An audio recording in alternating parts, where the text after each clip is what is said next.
Welcome, ladies and gentlemen, to the beautiful Mercer Botanical Gardens location and a large production of The Twelfth.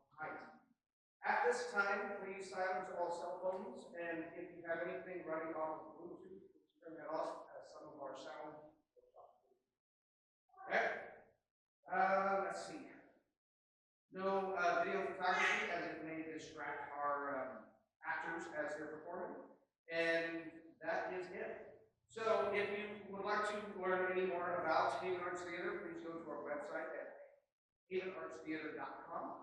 You can also click on any of these QR codes that you see around here and go straight to one of our programs and see who all these wonderful performers are who are about to perform for you.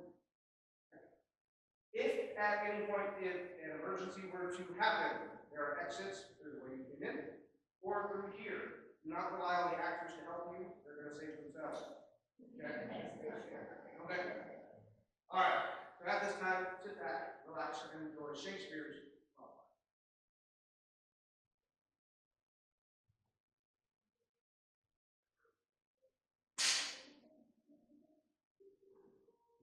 If music be the fruit of love, play on. Give me excess of it, that surfeiting the appetite may sicken, and so die. That string here, that dying fall. Oh, I thought it came over my ear like the sweet sound that breathes upon a bank of violets, stealing and giving odor. Enough! No more! Not so sweet now as it was before.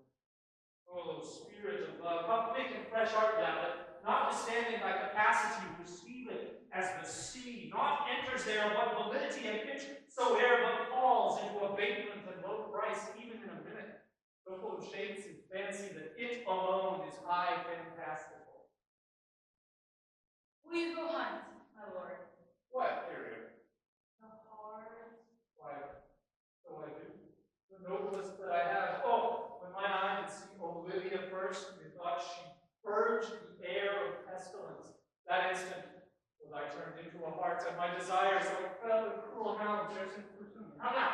What news from her? So please, my lord, I might not be admitted, but from her handmaid do return this answer. The element itself, till 7 years heat, shall not behold her face at ample view. But like a cloistress, she will veil walk, and water once a day her chamber round, with eye-offending bride.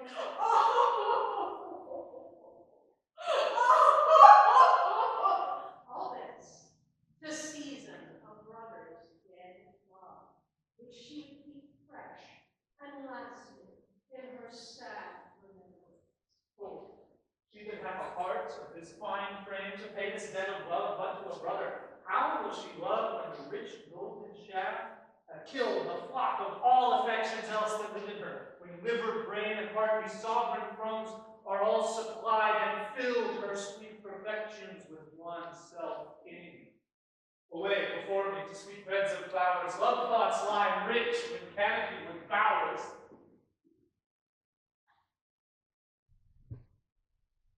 What country, France, is this? This is Illyria, lady. What tribe you in Illyria? It's Elysium. Perchance you put around what things to say, right? It is perchance that you yourself were saved. Brother, so perchance may he be. True, madame, but to comfort you with chance, assure yourself, when our ship did split, and you and the poor number saved with you hung on our driving boat, I saw your brother, most provident in peril, bind himself, courage and hope, both teaching him the practice to a strong mast that lived upon the sea, where, like Arion on the dolphin's back, I saw him hold acquaintance with the waves so long as I could see. Before saying so, there's no. My own escape from cold, my own words do I speak, word did I with him. Knowest thou this country? Aye, well, madame, for I was bred and born on 3 hours' travel from this very place.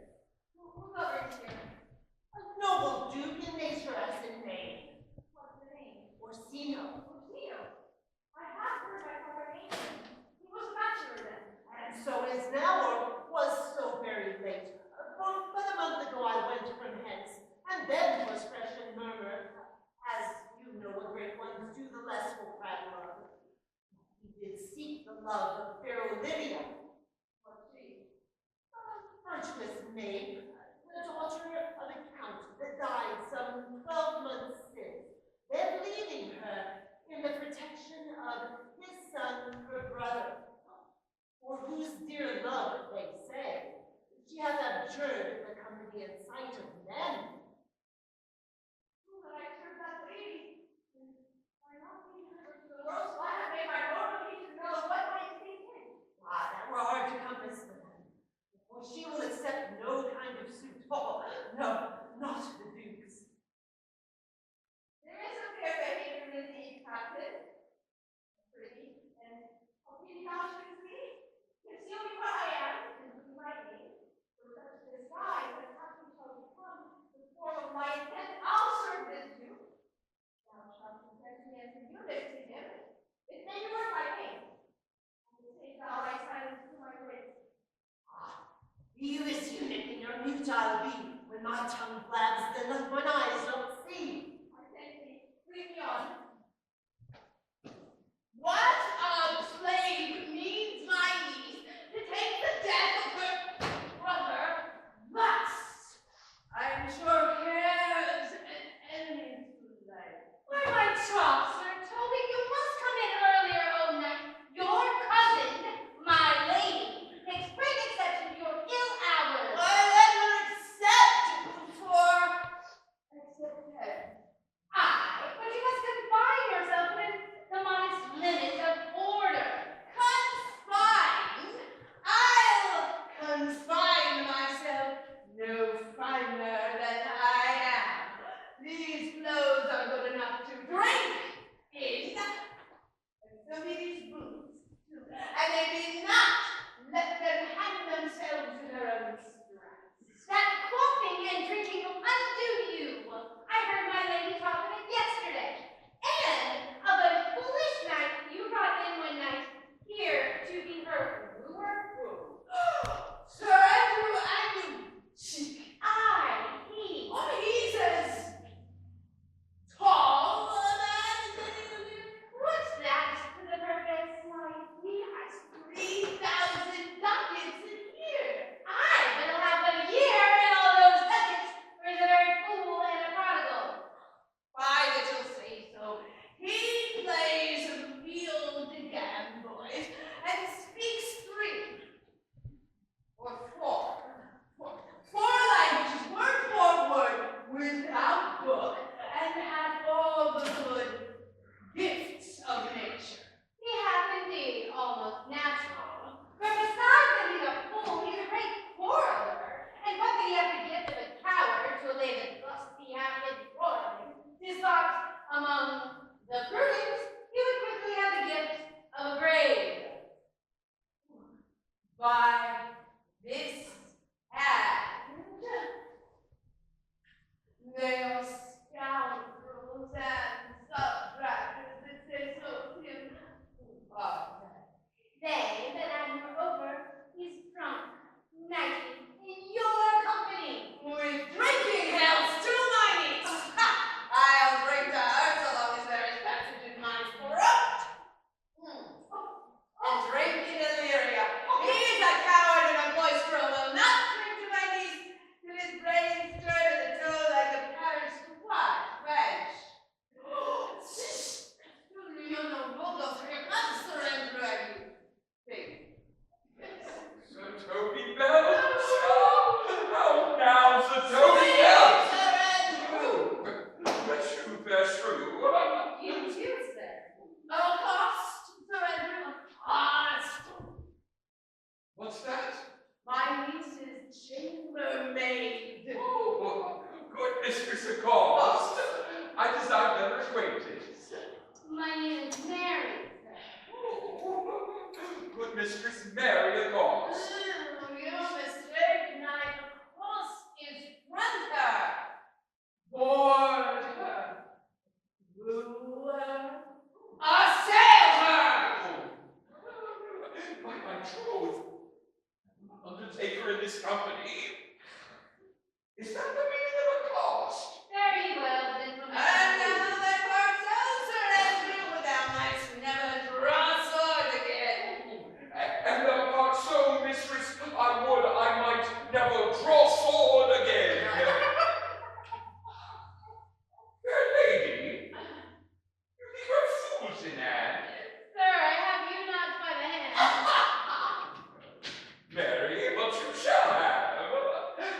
my hand. Now, sir, thoughts is free.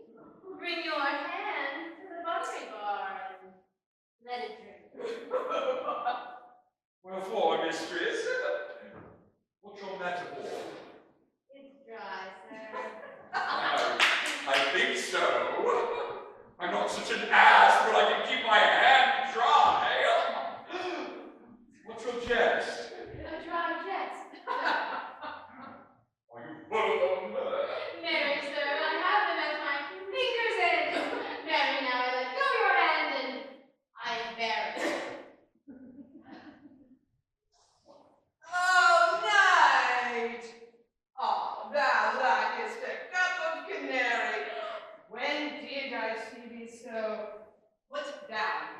Never in your life, I think. Unless you see canary, put me down. Methinks sometimes I have no more wits than a Christian or an ordinary man. I am a great eater of beef, and I believe that does harm to my wit. No question. And I thought that I'd forswear it. I'll ride home tomorrow, Sir Toby. Your niece will not be seen, or if she be, it's 4-to-1. She'll none of me. The Count himself here, hard by, woos her. She'll none of the count. She'll not match above her degree, neither in estate, years, nor wit. I would swear it. There's life in it, man. I'll stay a month longer. I'm the fellow with the strangest mind in the world. I delight in masks and revels, sometimes all together. Art thou good at these kickshaws, knight? Oh, faith. As any man in Illyria, whatsoever he be, under the degree of my betters. And yet I'll not compare with an old man. What is thy excellence in a galleon? Oh, faith, I can cut a caper. Like a mutton, sir. And I do think I have the back trick simply as strong as any man in Illyria. Wherefore are these things hid? Wherefore have these gifts occurred before them? Are they like to take dots like Mistress Mau's picture? Why dost thou not go to church in a galleon and come home in a coranto? My very wife should be a jig. I would not so much as make water but in a syncopace. What dost thou mean? Is this a world to hide virtues in? I did think, by the excellent constitution of thy leg, that it was formed under the star of a galleon. Aye, 'tis strong. And it doesn't differ well in a flame-colored stock. Shall we set about some revels? What shall we do else? Were we not born under Taurus? Oh, Taurus! That's sides and heart. No, sir, it is legs and thighs. Let me see the key. Higher! Oh, higher! Go! Excellent!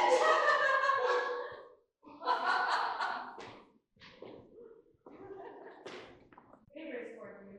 Your life is much advanced. Sorry. It had only been 3 weeks and already you are no stranger. You either fear Miss Huber or find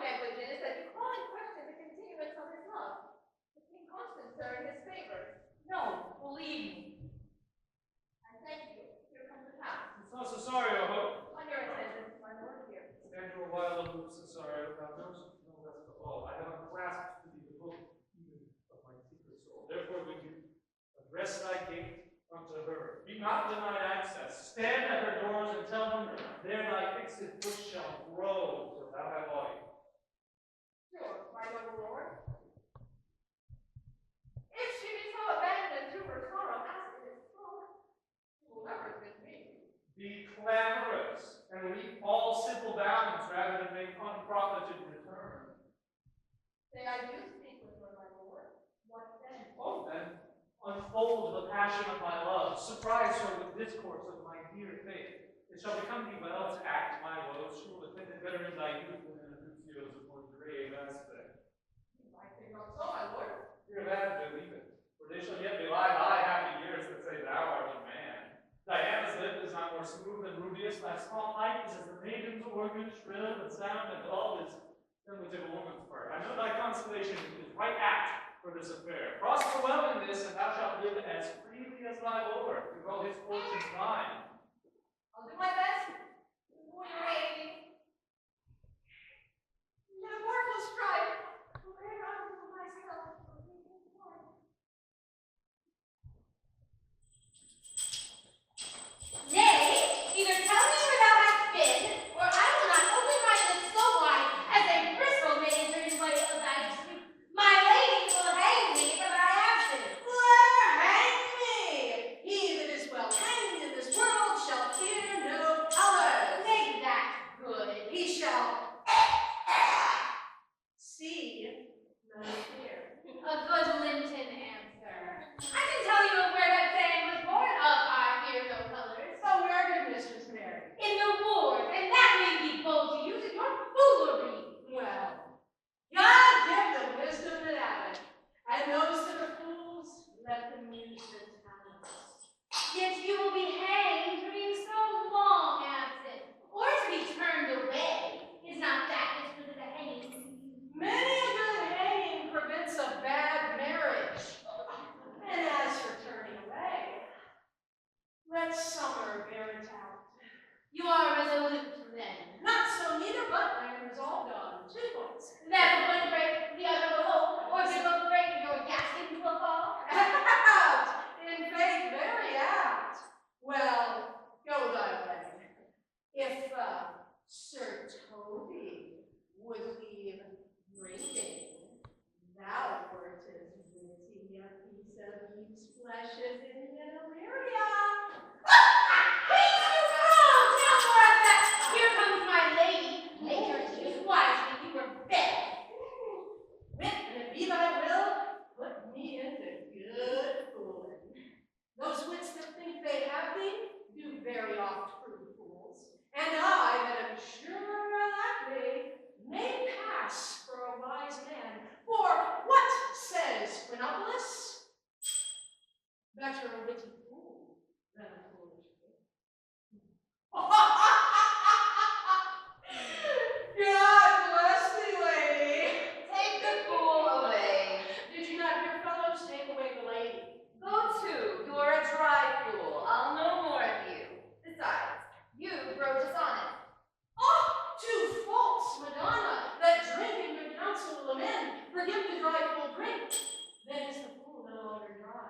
Bid the dishonest man mend himself, then he is no longer dishonest. If he cannot, let the botcher mend him. Anything that's mended is but patched, and virtue that transgresses is but patched with sin, and sin that amends is but patched with virtue. If that is simple syllogism suffice, so, if not, then what remedy? As there's no true calamity, as there's no true couple but calamity, so beauty's a flower. The lady may take away the fool. I say again, gentlemen, take her away. Sir, I bade them take away you. Oh, misprison in the highest degree, lady. Picculus non facet monicum. That is as much to say that I wear not the motley in my brain. Good Madonna, give me leave to prove you a fool. Can you do it? Dexterously, good Madonna. Make your proof. I must catechise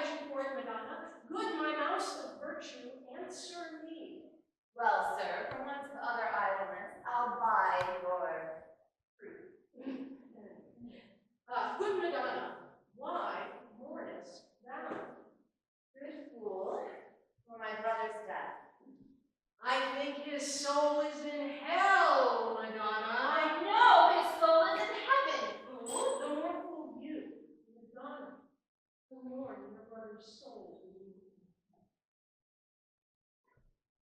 Take the fool away, gentlemen! What think you of this fool, Malvolio? Talking on men. Yes, and will do so till the pangs of death shake him. Infirmity which decays the wise will never make him the better fool. God send you a speedy infirmity, for the better increasing of your folly. Well, Sir Toby will be sworn that I am no fox, but he'll not pass his word for 2 pence that you are no fool. How say you to that, Malvolio? I marvel your ladyship takes delight in such a barren rascal. I saw him put down the other day by an ordinary fool with no more brains than a skull. Oh, will you now? He's on his guard already. Unless you laugh and minister occasion to him, he is gagged. I protest. I take these wise men that crow so it is said kindly fools no better than the fools Sadies. Oh, you are sick of self-love, Malvolio, and take its separate appetite. To be generous, guiltless, and of free disposition is to take those things for bird bolts that you deem handfullest. There is no slander in a loud fool, though he do nothing but rail. Nor is there no railing in a known discreet man, though he do nothing but reprove. My lord, do me with leasing, thou speakest well of fools. Madam, there is at the gate a young gentleman much desired. From the Count Orsino, is it? I know not, madam, but is a fair young man, and well attended. My people hold him in delay. You're Toby, madam. Your kids fetch him off, I pray you. He speaks nothing but madness. Fly on him. Oh, go you, Malvolio. If it be a suit from the Count, I am sick or not at home, what you will present it. Now, sir, you see how your fooling grows old, and people dislike it. Thou hast spoke for us, Madonna, as if thy eldest son should be a fool, whose skull Jove crammed with brains. For, oh, look, here he comes, one of thy kin, who has the most weak pia mata. Gentleman, or half drunk. How now, cousin? What's in the gate? A gentleman. A gentleman. What gentleman? He's a gentleman here. Oh, they got these pretty little earrings. Oh no! Stop! Good Sir Toby! Cousin, how come you so early by this lethargy? Lechery! I defy lechery. There's one at the gate. Aye, Mary, what is he? Let me tell you, Will, I cannot. Well, it's all one. What's a drunken man like, fool? Like a drowned man, a fool, and a madman. One drowned above heat makes him a fool. The second mads him. The third drowns him. Well, go out to the crowner and have him sit, oh my cuz, for he is in the third degree of drink. He is drowned. Oh, go look after him. He is but mad and yet Madonna, and the fool shall look the madman. What? Madam, yon young fellow swears he will speak with you.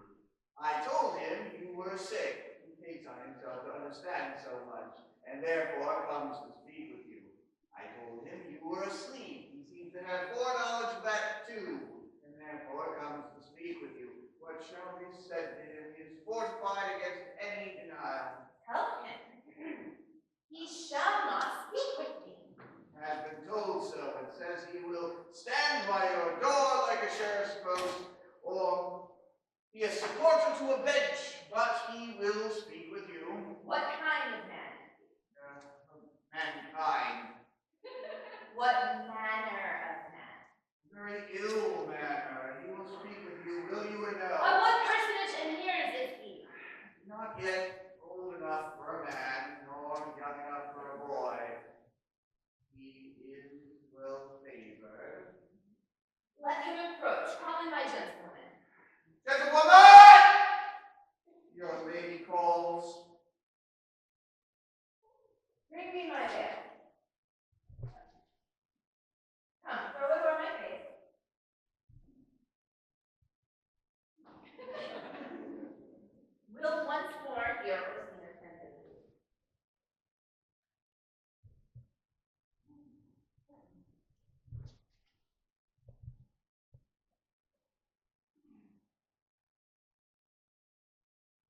The honorable lady of the house, which is she, Speak to me. I'll answer for her. Your will? most radiant, exquisite, and unmatchable beauty. I pray. Tell me if this be the lady of the house, for I never saw her. I would be loath to cast away my speech, for besides that it is excellently well penned, I have taken great disappointment. Good. Let me sustain no scorn. I'm very comfortable. Are you a comedian? No, I do not part. And yet, by the very fangs of Buzz, I swear I am not that way. Are you the lady of the house? If I do not usurp myself, I am. Well, certainly. If you are she, you do usurp yourself, for what is yours to bestow is not yours to reserve. But this is from my commission. I will offer my speech in your praise and show you the heart of my message. Come to what is important in it. I forgive you the praise. Alas, I took great pains to study it, and 'tis poetical. It is more like to be feigned. I pray you to begin. I heard you were saucy at my gate, and allowed your approach rather to wonder at you than to fear you. If you be not mad, be gone. If you have reason, be brief. It is not that time of moon with me to make one in so speaking a dialogue. Will you hoist sail, sir? Here lies your way. No, Robert. I am here to fall a little longer.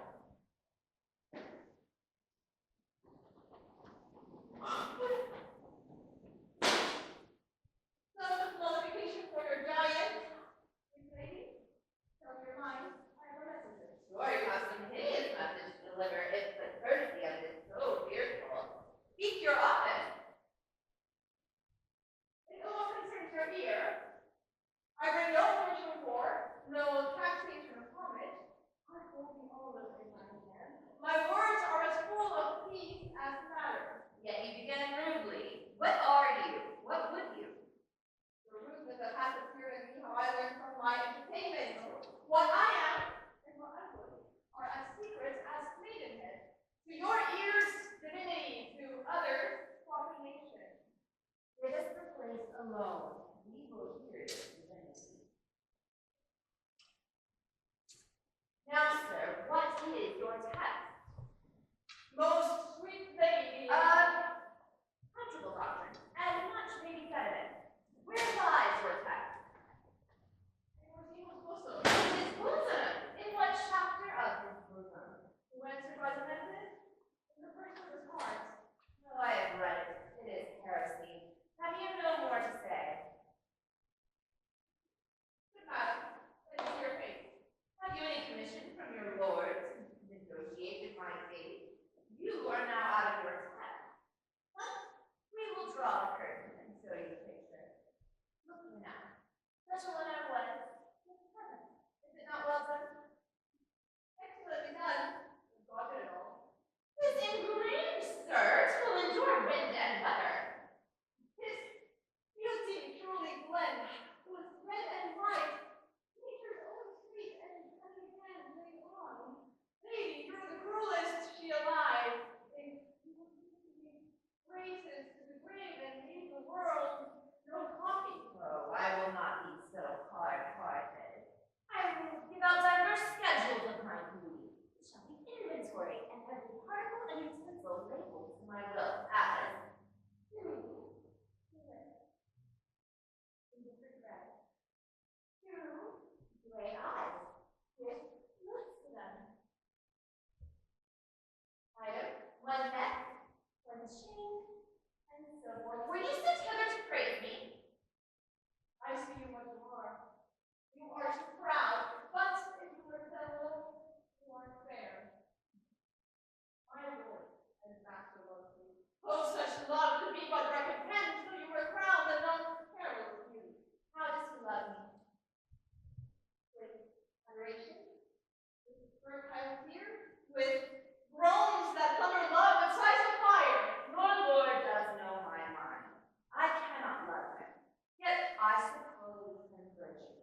Love to make a part of the slave that you shall love, and let your fervor like my master's be placed in contempt. Farewell, fair cruelty.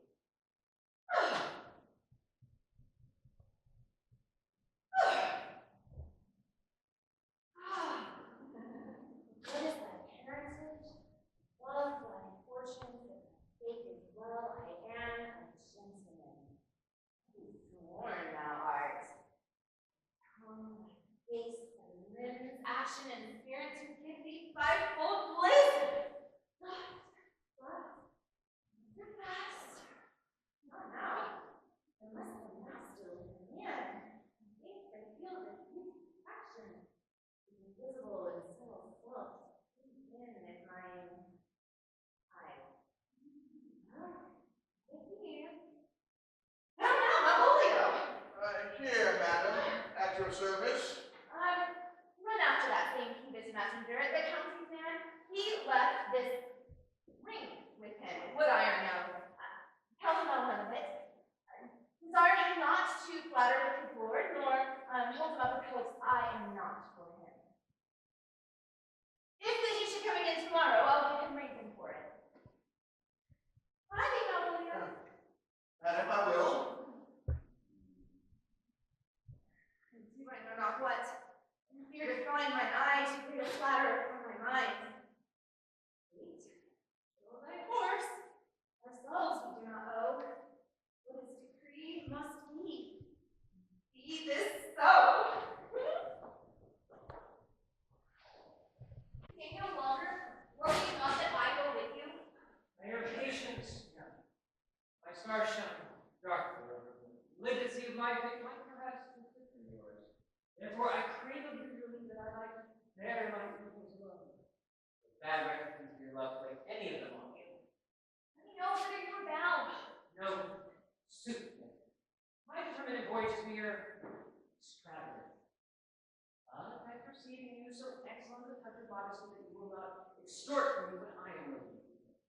Therefore, it charges me in modesty to rather to express myself. You must know me then, Antonia, that my name is Sebastian, as I call it Rodrigo. My father was Saint Sebastian, as I know you've heard of. Left behind him myself and sister, both born in an hour. The heavens were pleased it would have so ended the union, all some hour before he took me from the bridge at sea with my sister, Jenny. That's the way. The lady, so said she much resembled me, was often many a time beautiful. But though I could almost estimate wonder, would far believe that? Yet thus far I was boldly public. She had in mind envy could not be called fair. She drowned already, soft and wide. Seemed to drown her remembrance even more. Pardon me, sir. That is human. Good Antonia, forgive me your troubles. You will not murder me for my love. Let me be your servant. You will not undo. You have done. That is, kill him you have recovered. I will. There you have the one. Bosom is full of truth. And I am so near the manners of my mother that on the least occasion more, my eyes will grow pale. I am bound to come to see us both. Farewell. The gentleness of all the gods go with thee. I have many enemies in Orsino court, also very shortly see thee there. But come what may, to adore thee so. Danger will see sport, none go!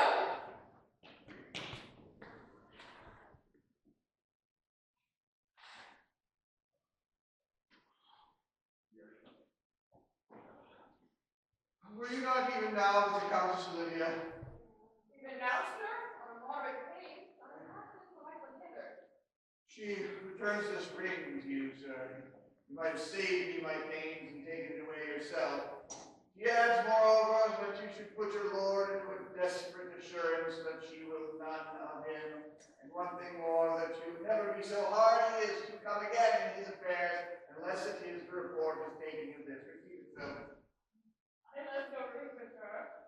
Come, sir, you peevishly threw it to her. Her will is that you take it away. There lies in your eye if it worth stooping for. If not, would it be his that finds it?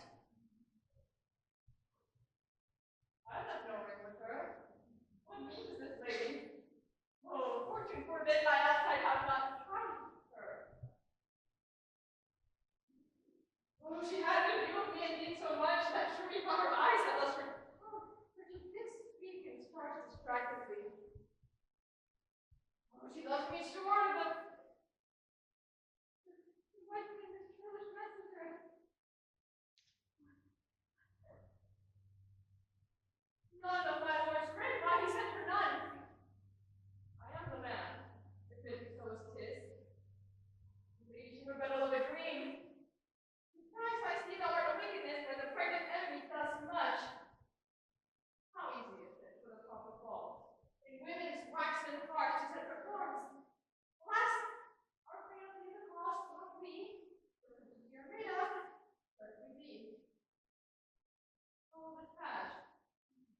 40 shilling.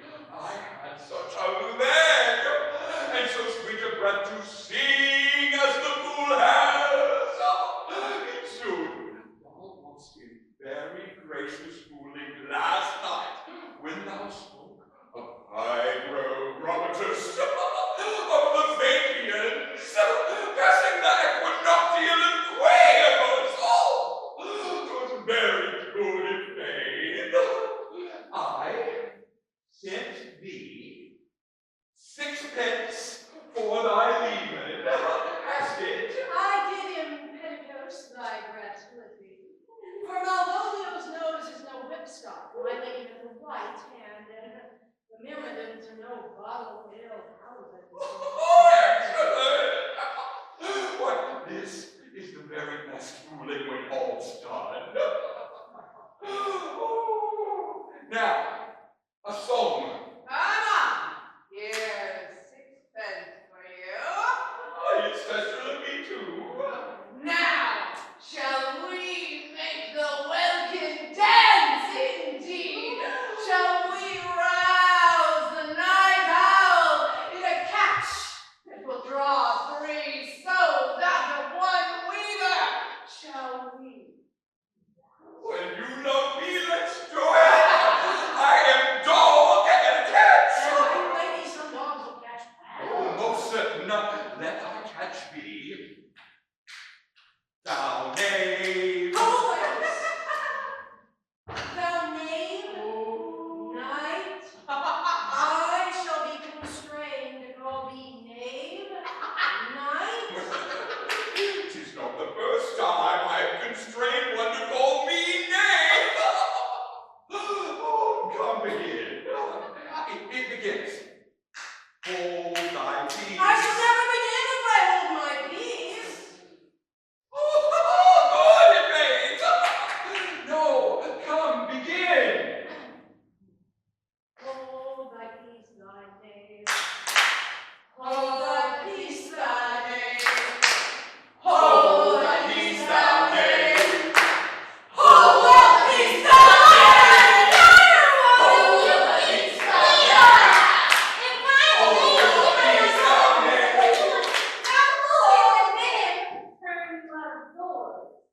Never trust me. My ladies contain. We are politicians. Malvolio's a peg of Ramsey. And free men be we. Am not I consanguineous? Am I not of her blood? That they do. Now, welcome in Babylon, lady. Oh, beshew me the knights into admirable fluid. He does well enough, if he be disposed to it. So do I too. He does it with a better grace. I do it more natural.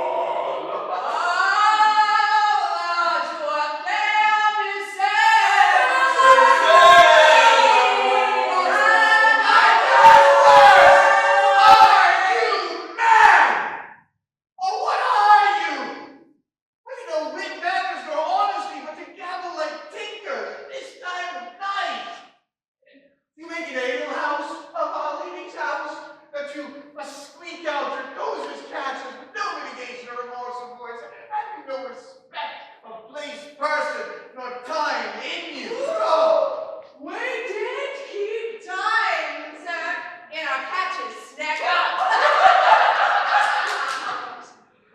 Sir Toby, I must be round with you. My lady made me tell you that though she harbors you as a kinsman, she is nothing allied to your disorders. And if you could separate yourself from your misdemeanors, you are welcome to the house. If not, and it please you to take your leave, she is very willing to bid you farewell. Farewell, dear heart, for I must needs be gone. His eyes do show his days are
uncivil rule.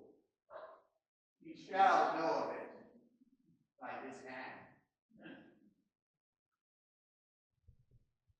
You shake your ears! Oh! For as good a deed as to drink when a man's hungry, as to challenge him in the field, and then break promise with him and make a fool of him. Do it, knight. I'll write thee a challenge, or I'll deliver thy indignation to him by word of mouth. Sweet Sir Toby, be patient for tonight. Since the youth of the council today for thy lady is much out of quiet. As for Monsieur Malvolio. me, if I do not gull him into a neighborhood and make him a common recreation, do not think I have wit enough to lie strict in my bed. I know. Possess us. Possess us. Tell us something of him. Mercer. He is a kind of Puritan.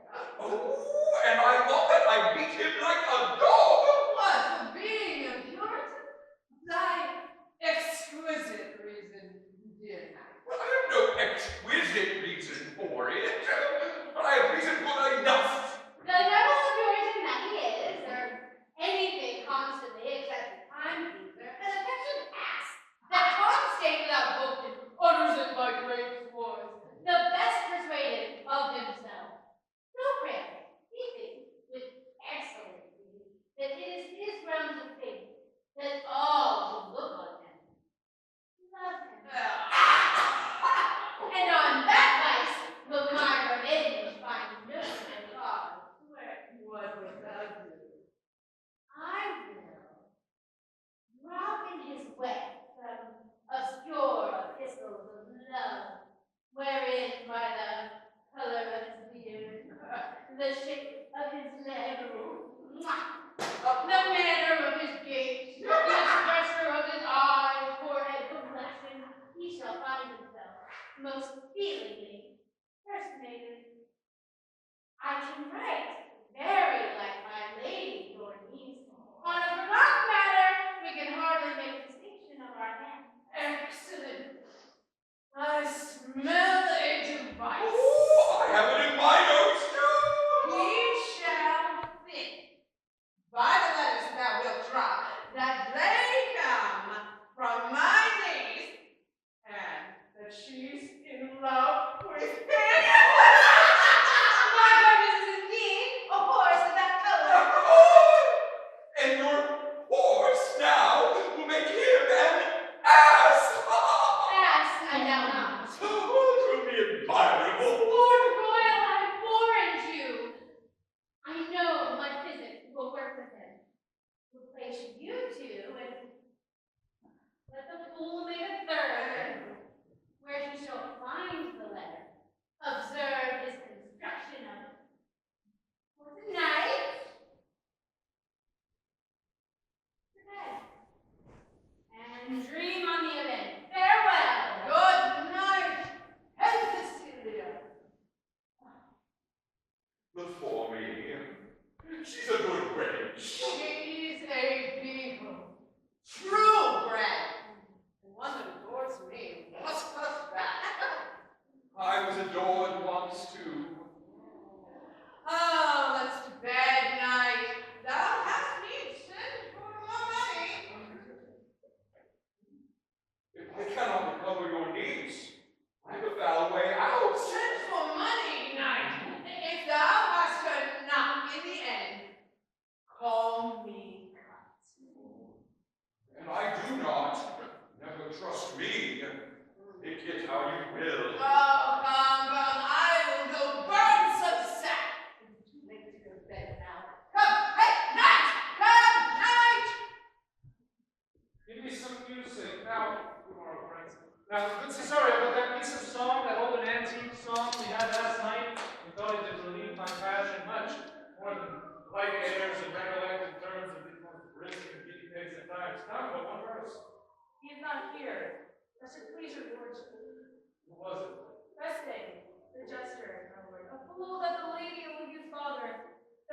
till I know. Seek him out, and play the tune the while. Remember, boy, if ever thou shalt love and the sweet pangs of it, remember me. For such as I am, all true lovers are, unstaid and skittish in all motions else, save in the constant image of the creature that is beloved. How dost thou like this tune? It gives the very echo of the seat where love is thrown. Thou dost speak masterly. My life upon young though thou art, thine eye have stayed upon some favor that it loves, hath it not, Lord? Lord, by your favor, What kind of woman is? of your complexion, It's not worth me then. Years it may. of your years, my lord. Oh, by heaven. But still, the woman take an elder than herself, so wears she to him, so sways she level in her husband's heart. For boy, however we can praise ourselves, our loving is more giddy and unfirm, more longing, wavering, sooner lost than won, the women of it. I think it well, my lord. Then let thy love be younger than thyself, for thy affection cannot hold the vent. For women are as roses, whose fair flower being once displayed doth fall that very hour. Until the hour lasts that they are so, to die even when they to perfection grow. Come, fellow, that song we had last night, Margaret says, sorry, it was old and plain, the spinsters and the widows and the son and the pre-maids that eat their bread with bones who used to sing it. It is silly sooth and dallies with the innocence of love like the old age. Are you ready, sir? Aye, pretty. Sing. Come away, Dad, and in a sad cypress let me be laid. Fly away, Dad, I am slain, bad cruel maid. My shroud of white stuck over you, oh, prepare it. My heart in death, no one so true did share it. Not a flower sweet, on my black coffin shall be strewn. Not a friend to greet, my poor corpse where my bones shall be thrown. 1,000 sighs to say, lay me over. Sad true lover never find my grave to weep there.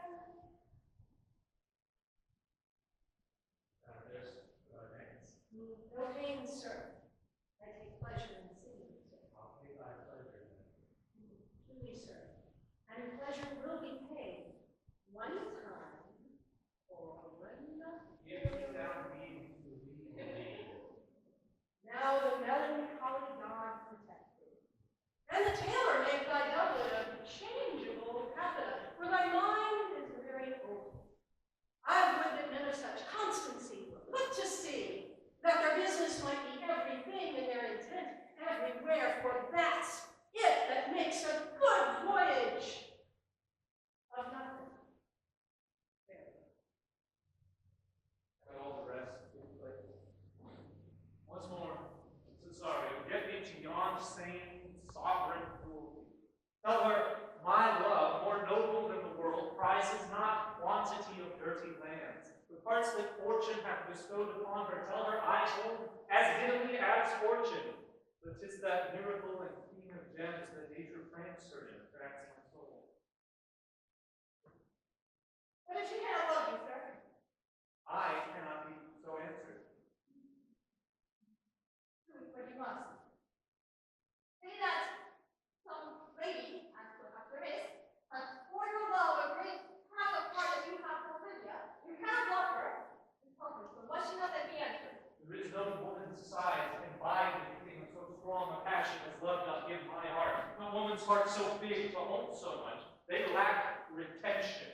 Alas, their love may be called appetite, no motion of the liver, but the palate that suffers serpent, cloyment, and revolt. But mine is all as hungry as the sea and can digest as much. We don't compare with that love a woman can bear me, and that I owe Olivia. What dost thou know? Do well as love women to men may know. In faith, they are true of heart as we. My father had a daughter loved a man, and his were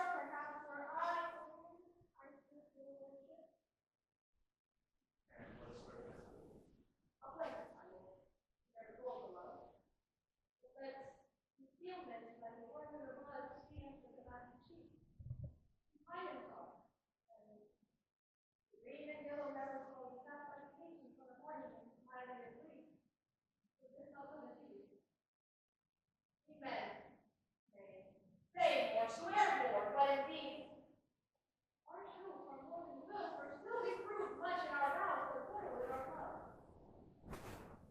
I, thy sister of her love, my boy. All the daughters of my father's house, and all the brothers too, and yet I do not. Where shall I to please? Aye, that's the theme. Give her this jewel. To her in haste, and say, my love can give no place. Why no delay? Come my way, Signor Fabian. Nay, I'll come. If I lose a scruple of this sport, let me be boiled to death with melancholy. Wouldst thou not be glad to have the rascally sheep fighter come by some notable shame? I will exult, man. Oh, you know, when he put me out of favor with my lady, about a bear baiting here. To anger him, we'll have the bear again, and he will fool him back and loose. Shall we not, sir? When we do not, it is pity of our lives. Oh, here comes the little village. How now, my Metalisia? Get ye three into the box tree. Malvolio's coming down this block. He has been in the shadow this last half hour practicing behavior to his own shadow.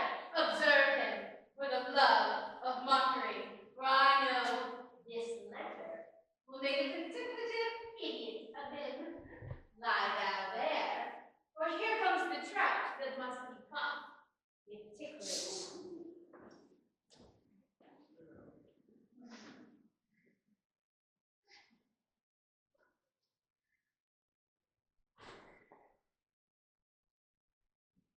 Tis but fortune, all but fortune.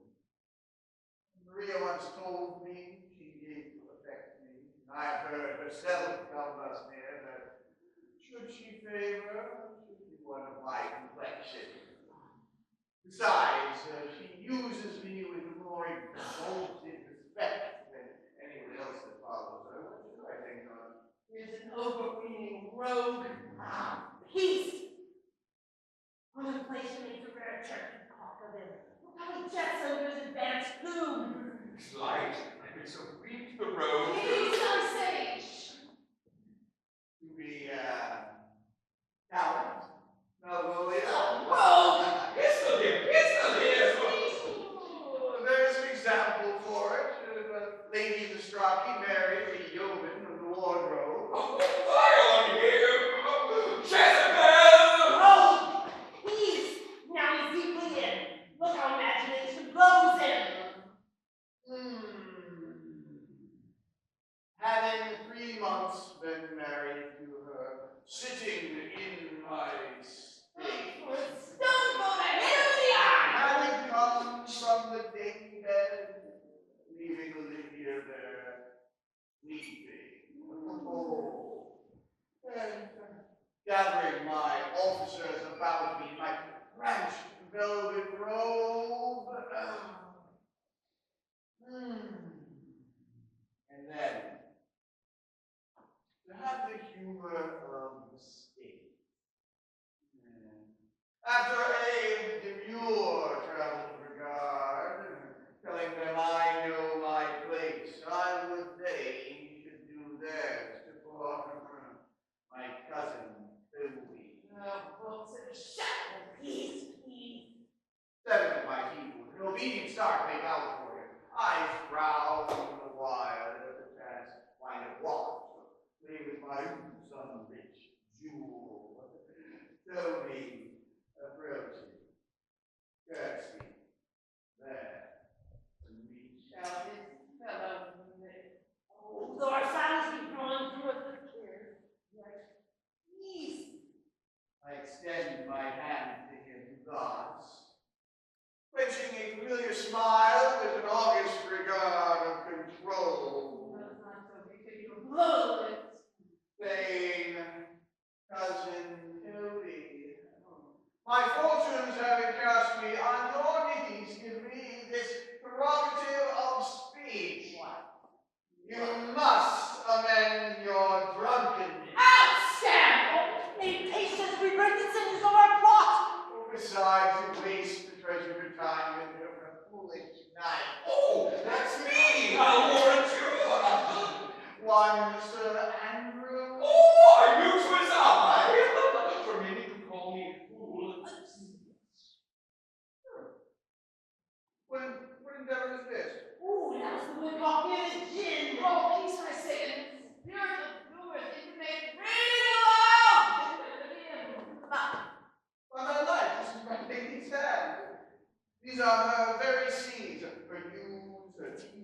thus makes ye a great being. Elizabeth gently pressing her hand. Oh, Caesar muted her teeth.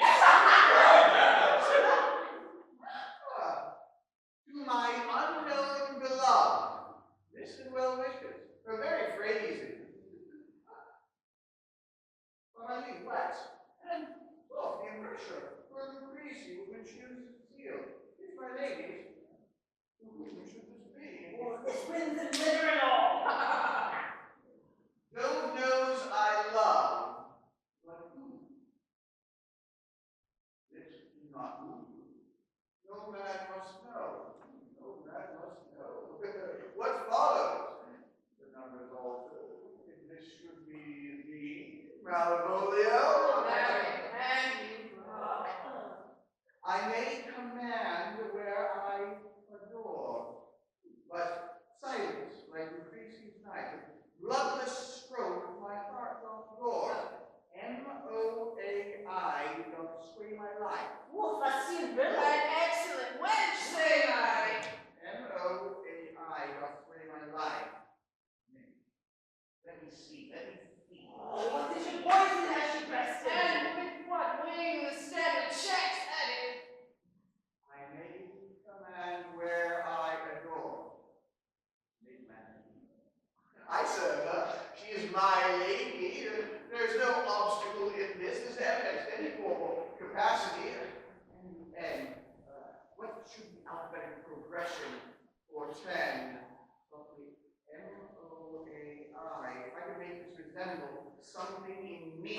Oh, I make of that he is now at a cold sense. That's what pride for the rolls. This don't be ready to the books. Malvolio. And why, this doth begin my name. Did not I say work it out? The curve is at further thoughts. But Anne, there's no constancy in the sequel. They should follow what O does. Oh, and oh, shall end. I'll cudgel him and make him cry. Oh, And I follow behind. And if then the eye behind you, you might see more contraction in your heels than fortune before you. M-O-A-I. This nature's not as full one. And yet, to crush it a little, it may bow to you. For every one of these letters is in my name. So, it follows prose. If this fall into thy hands, revolve. In my stars I am above thee, but be not afraid of greatness. Some are born great, some achieve greatness, some have greatness thrust upon them. Thy fates open their hands. Let thy blood and spirit embrace them. And to inure thyself to what thou art like to be, cast thy humble slaw and appear fresh. The opposite with the kinsman, surly with servant. Let thy tongue tang arguments of state. Put thyself into the trick of singularity. Thus lies the sheep that sighs to thee. Remember who commended the yellow stockings, and wish to see thee ever cross garter. I say remember, go to, thou art made, thou desirest to be so. If not, let me see the steward still. The fellow of servants is not worthy to touch fortune's fingers. Farewell. He that would alter services with thee, fortunate unhappy. Daylight and champagne discovers not more. This is open. I will be proud. I will read politic authors. I will baffle Toby. I will wash a gross acquaintance. I will point Clyde's very man, for I do not now fool myself to let imagination take me. Every reason excites to this. My lady loves me. Oh, my spouse, I am happy. I will be strange, stout, eating yellow stockings and cross garter, even with the swiftness of putting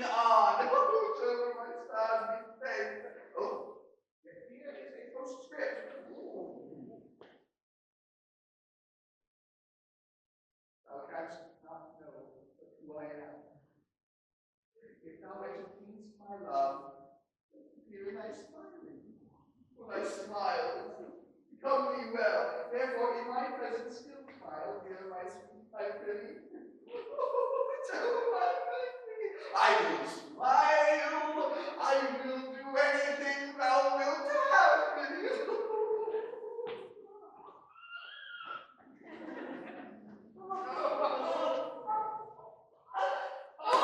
I will not give my part of this sport. A pension of thousands to be paid from the soapy.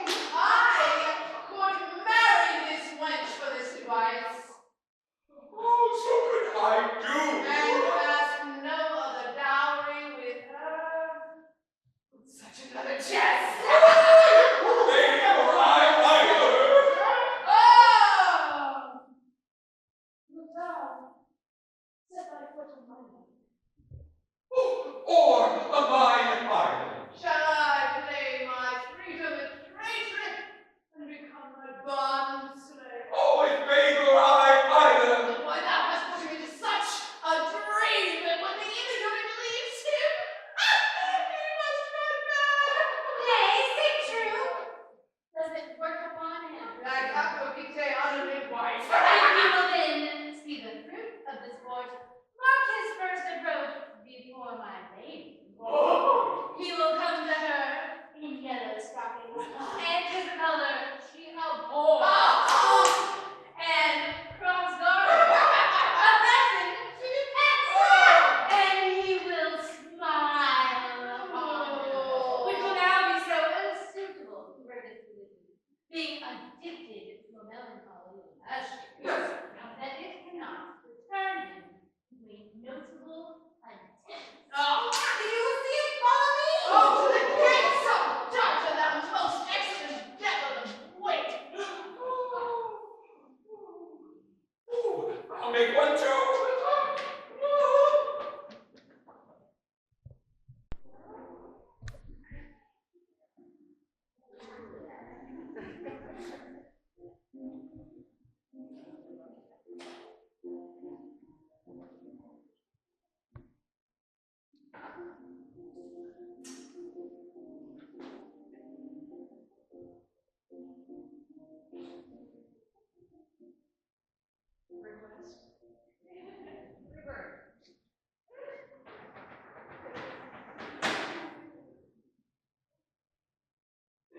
All right, ladies and gentlemen, welcome back to the second half.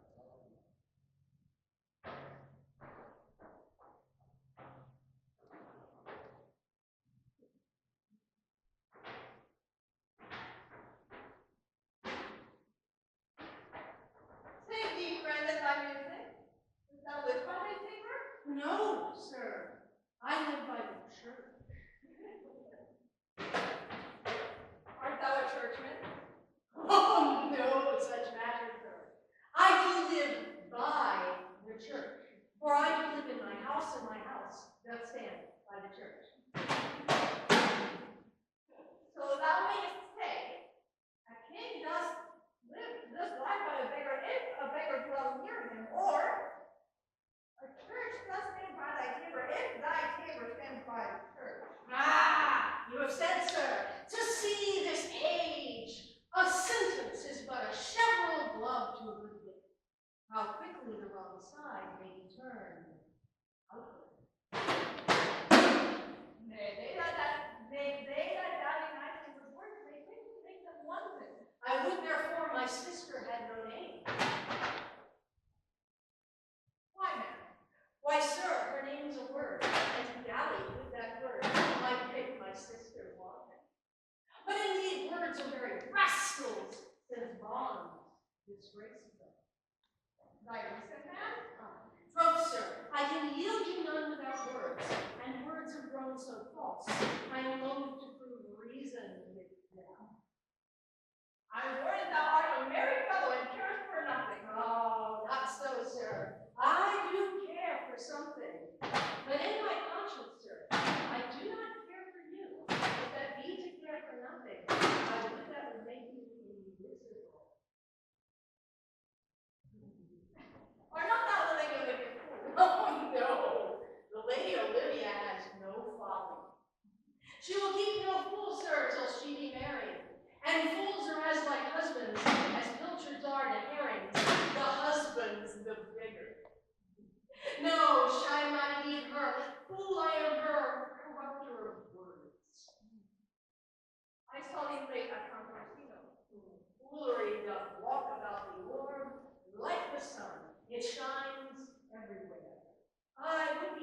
sir, the fool should be as oft with thy master as with my mistress.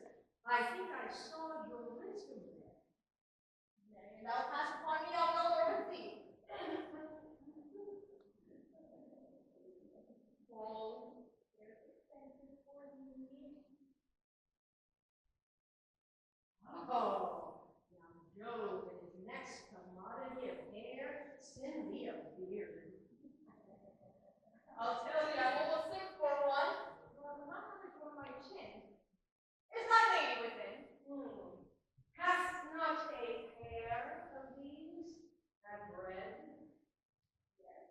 We kept together and cooked for you. I would play Lord Panarus of Phrygia to bring Adrasita to destroy us. I understand, sir. No thanks. I hope the matter is not great, sir, begging the beggar. Cressida was a beggar. My lady is within. I thought was true to her or to him. Who you are and what you would are out of mine. I would say element, but that word is overworn.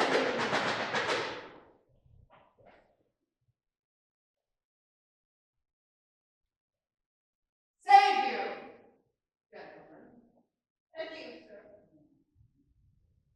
Do you garde, monsieur? Et vous aussi, votre serviteur. I hope so you are, and I'm yours. Will you encounter the house? My niece desires to enter your trade. I am bound to your needs, sir. I mean, is the list of my voyage? Taste your legs, sir. Put them to motion.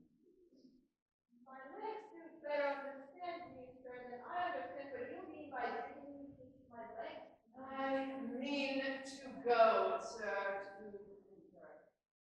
I will answer you with gate and entrance. But your treasure.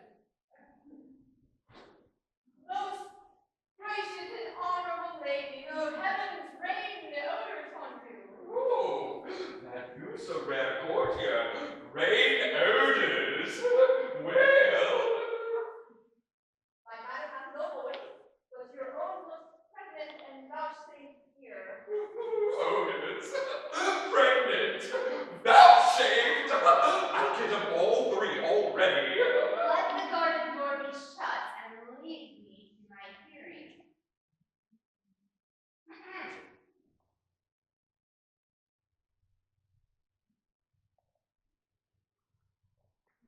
Give me your hand, sir.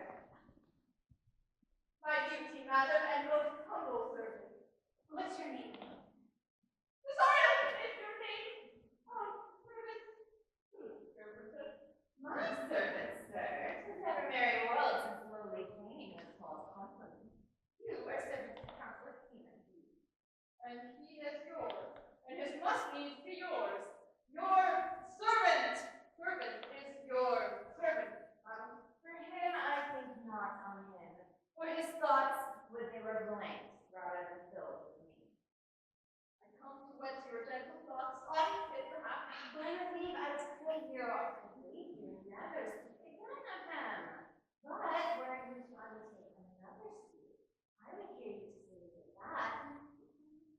Dear lady, I beseech you.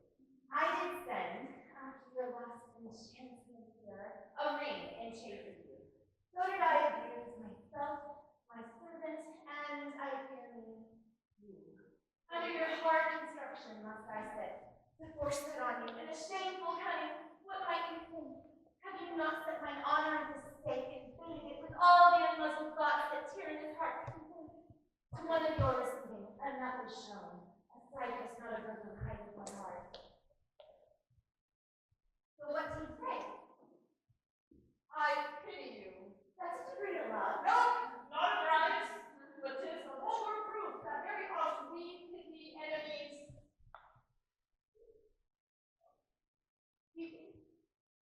It is time to smile again.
murderous guilt should not have felt more smooth than love that was made. Oh, tonight is new. Dario, by all the moons of the spring, by truth, maiden, honor, and everything I do love thee so that, maugre all thy pride, nor with reason can my passion hide.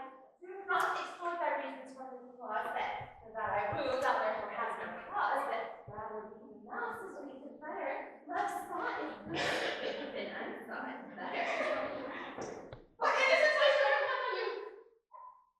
I have one heart, one bosom, and one truth. And that no one has, no never none shall ever be mistress of it save I alone.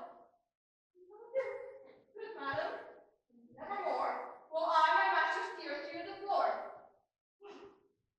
Yes, come again, smile, so perhaps you may smooth that heart that thou adorest to like his love.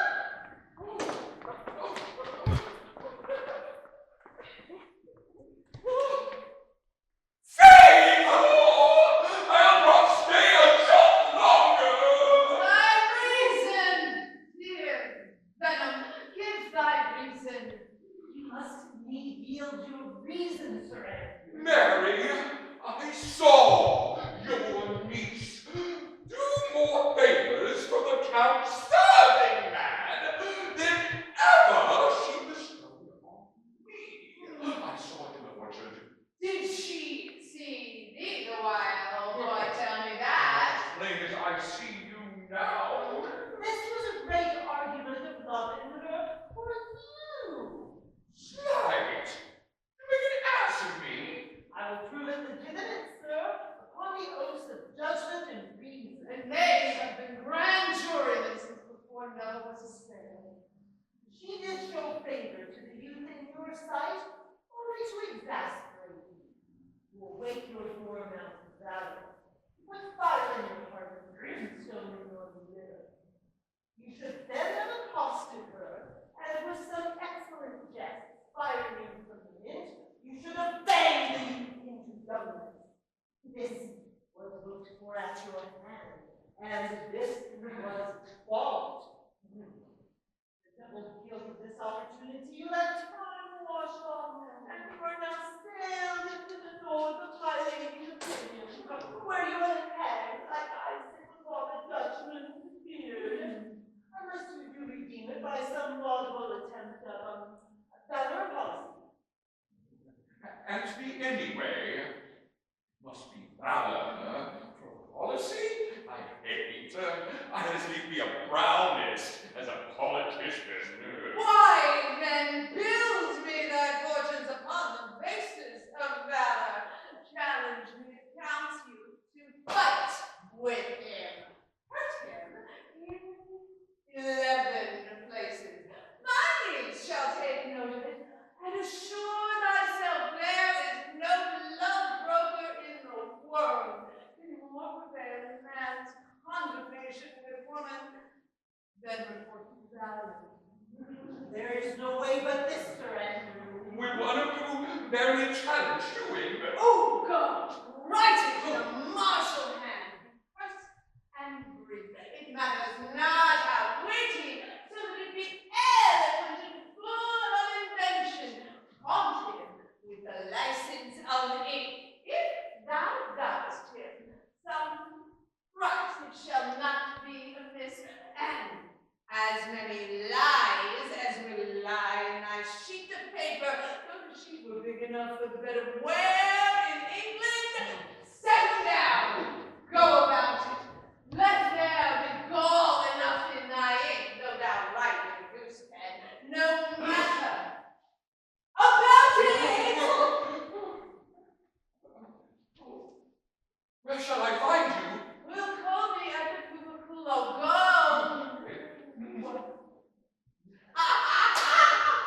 This is a dear man to you, Sir Toby. Oh, I've been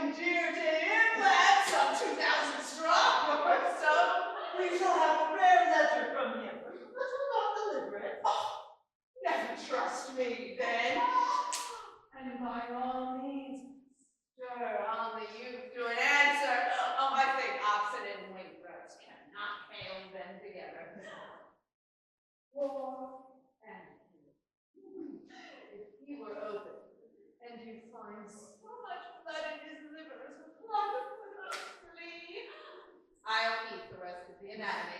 And his opposite you, and his visit no great presage of cruelty. Look, the youngest friend of mine comes. If you will laugh yourself into stitches, follow me. Yon gold Albert Folio's turn. Even a very renegado. But there's no Christian that needs to say, if I'm reading rightly, could ever believe such impossible passages of grace. Oh, He's in yellow stockings. oh, and cross-gartered. Most villains.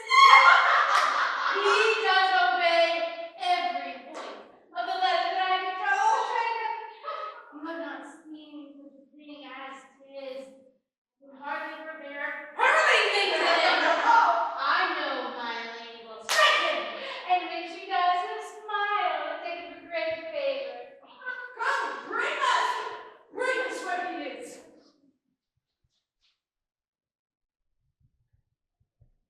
I would not buy my word, but if you make your pleasure of your pains, I'll no longer chat. I cannot stay behind you. The was still prefer before. And not all love to see you, though so much might have drawn one to one voyage. The jealousy will have called your travel. These felicity work, which to a stranger, both unguided and unfriended, often to rough and hospitable. My brother loves rather desire you that for better see. I find it I can order my offer make for thanks and thanks. Often turns are shuffled up on the current page. But if my word is my conscience word, you should find better dealings. What's to do? Shall we go see the reliquies of this town? Tomorrow, sir. Best first to find your lodgings. Oh, I am not tired this long tonight. I pray you, let us feast our eyes on the memorials and things that made me renowned in this city. Would you pardon me? Once in a sea fight against the captain whose galleys I did some service in such noble deeds that were I taken here, this shall scarcely answer. Like you slew a great number of his people. The offense was not of such a bloody nature, albeit the quality and time of the quarrel gave us bloody arguments. It might have since been answered in repayment of sentiment, which the crowd may say most of our city did. Only myself stood up, for which, like last in this place, I shall pay for it. Do not lay walk too open. It doth not fit me. Hold, sir, here's my purse. At the south suburb of the elephant to that Solange. I shall speak our diet, whilst you beguile the time to give your knowledge of the town. There you shall have me. Why are you first? Happily your eyes shall light upon some toy you have desired to purchase, and your store, I think, is not for idle markets, sir. Well, I will first bear and leave you for an hour. The elephant. I do remember.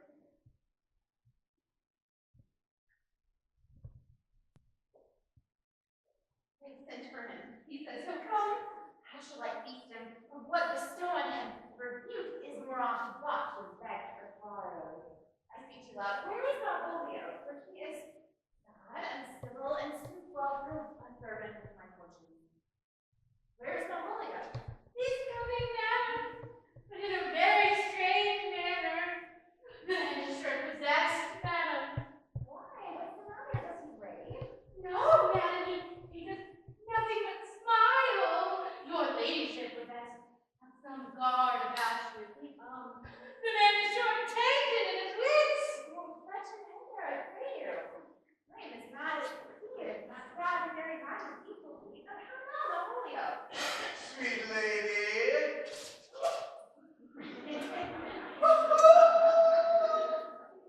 Smilest thou?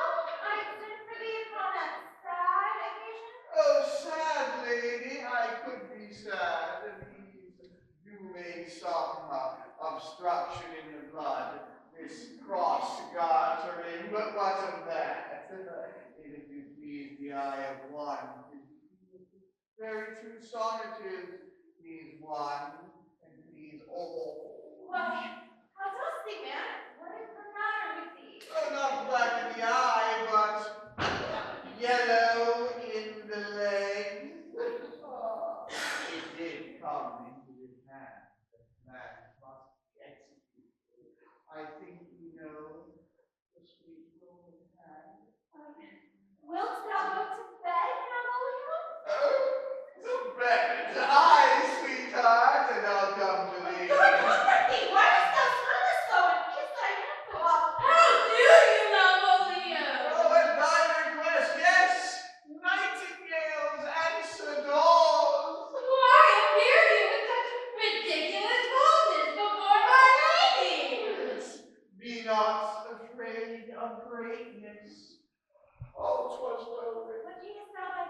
Portfolio? Some were born great, some achieved greatness, and some have greatness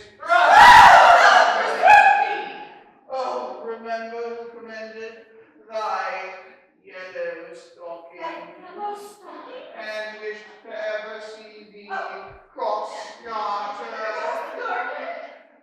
Go to, thou art made, if thou desirest to be so.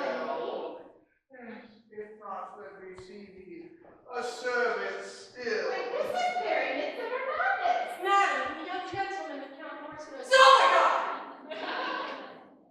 has returned. I could hardly entreat him back. He attends your ladyship's Well, pleasure. I'll go to him. Maria, let this fellow be looked to. Where is my cousin Toby? Let my people have a special care of him. I would not have the fellow miscarried with the house in my dowry. Oh, does she come near me now? Oh, no worse than Toby, Philip Ruby. It concerns directly with the letter. She sent me on purpose. I might appear stubborn, for she incites me to that in the letter. But this fellow be looked to. Fellow! Not Malvolio. Not after my degree, but fellow. Like all the years together. No drag, no scruple. No scruple of the scruple. No obstacle, no incredulous or unsafe circumstance. Nothing that can be come between me and the full prospect of my hopes. Jove is the viewer of this. I thank him for it. Which way is he in the name of sanctity? If all the devils in hell be drawn in little, and Legion himself possessed him, yet I will speak to him. Here he is, here he is. How is it with you, sir?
fortune like a bumble. So soon as ever thou seest him, run, and as thou drawest, swear horribly. For it comes to pass off the terrible oath with a swaggering accent sharply twanged off, gives manhood more approbation than ever the proof itself might have earned him. Away! Nay, let me alone for swearing. Now, shall not I deliver this letter?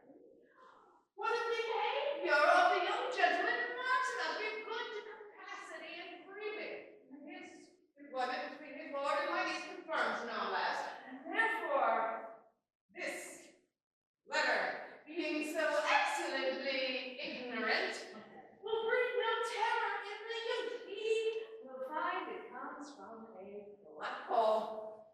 But, sir, I will deliver this challenge by word of mouth, set upon Aguichi's notable report of valor, and drive the gentleman, as I know his youth will aptly receive it, into a most hideous opinion of his rage, skill, fury, and impetuosity. This will so frighten them both that they will kill one another by a look like cockatrices. Oh, here he comes with your knees.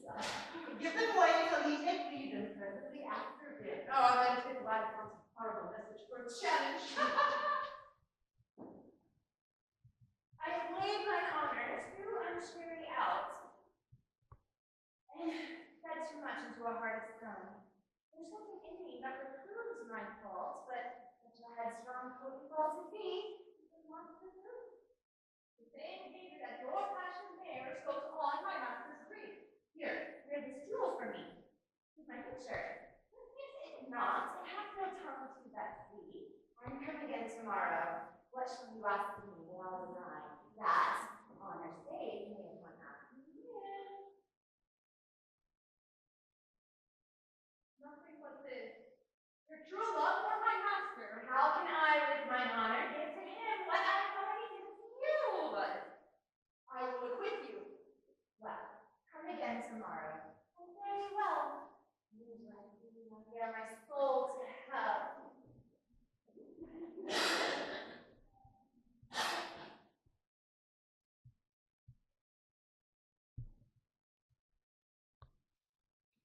Gentlemen, God's sake, and you, sir, that defense thou hast, betake thee to it. Of what nature the wrongs thou knowest of him, I know not, but thy interceptor, full of despite, bloody as the hunter, attends thee at the orchard end. Disrupt my talk, began out in my preparation, but I experiment is quick, skillful, and deadly. Mistake, sir. I am sure no man has any quarrel to me. My remembrance is very free and clear of any image of offense done to any man. Oh, you'll find it otherwise, I assure you. Therefore, if you owe your life at any price, into your God, for your opposite acting him want youth, strength, skill, and wrath, and furnish a man withal. I pray you, what is he? He is not dubbed with unhatched rapier and unfounded consideration, but he's a devil in private brawl. Souls and bodies have he divorced, 3, and his insensate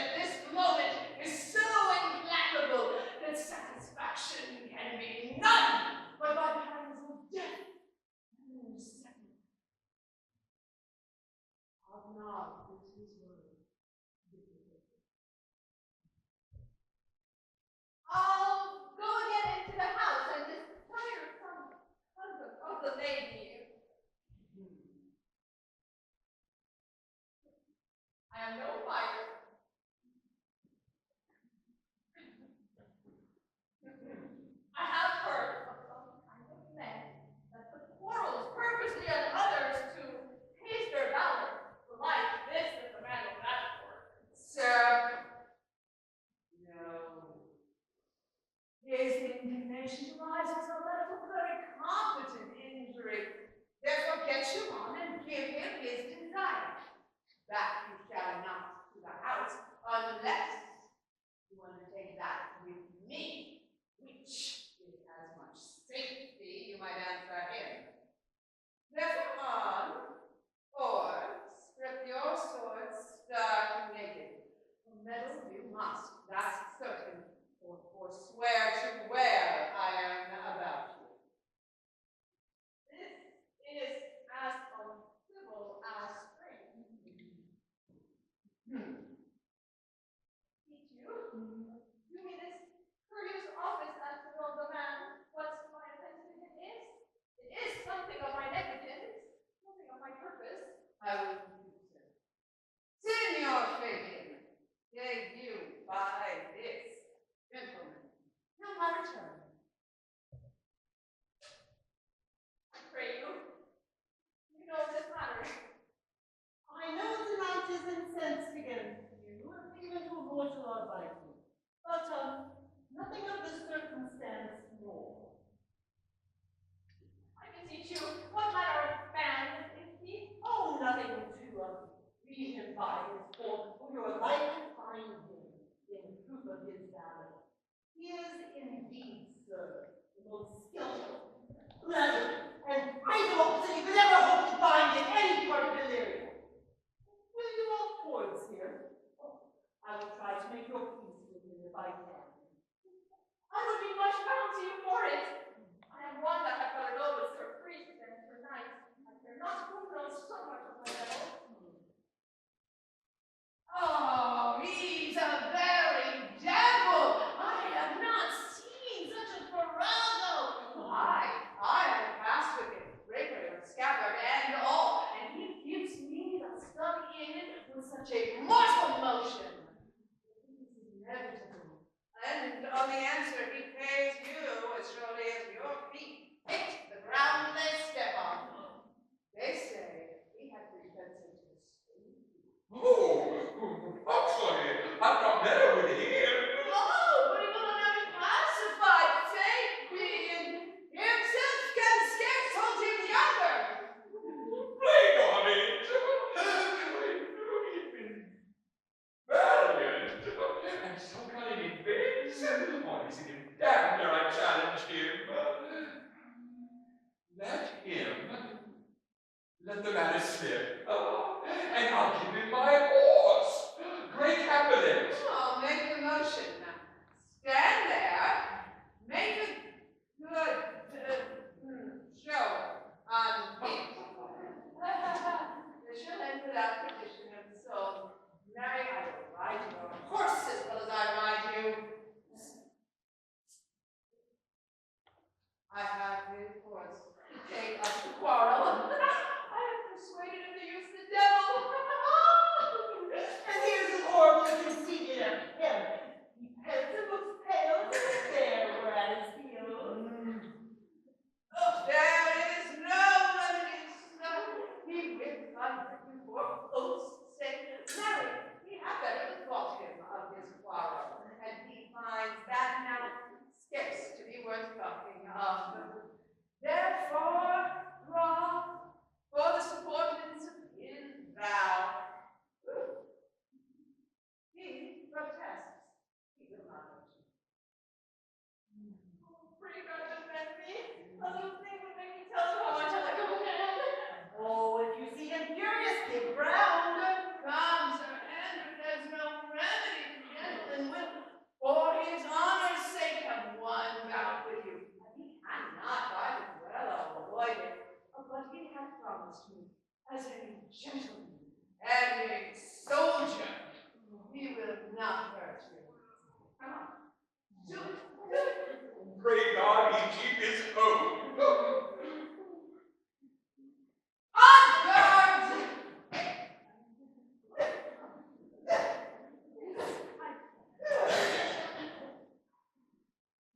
On guard!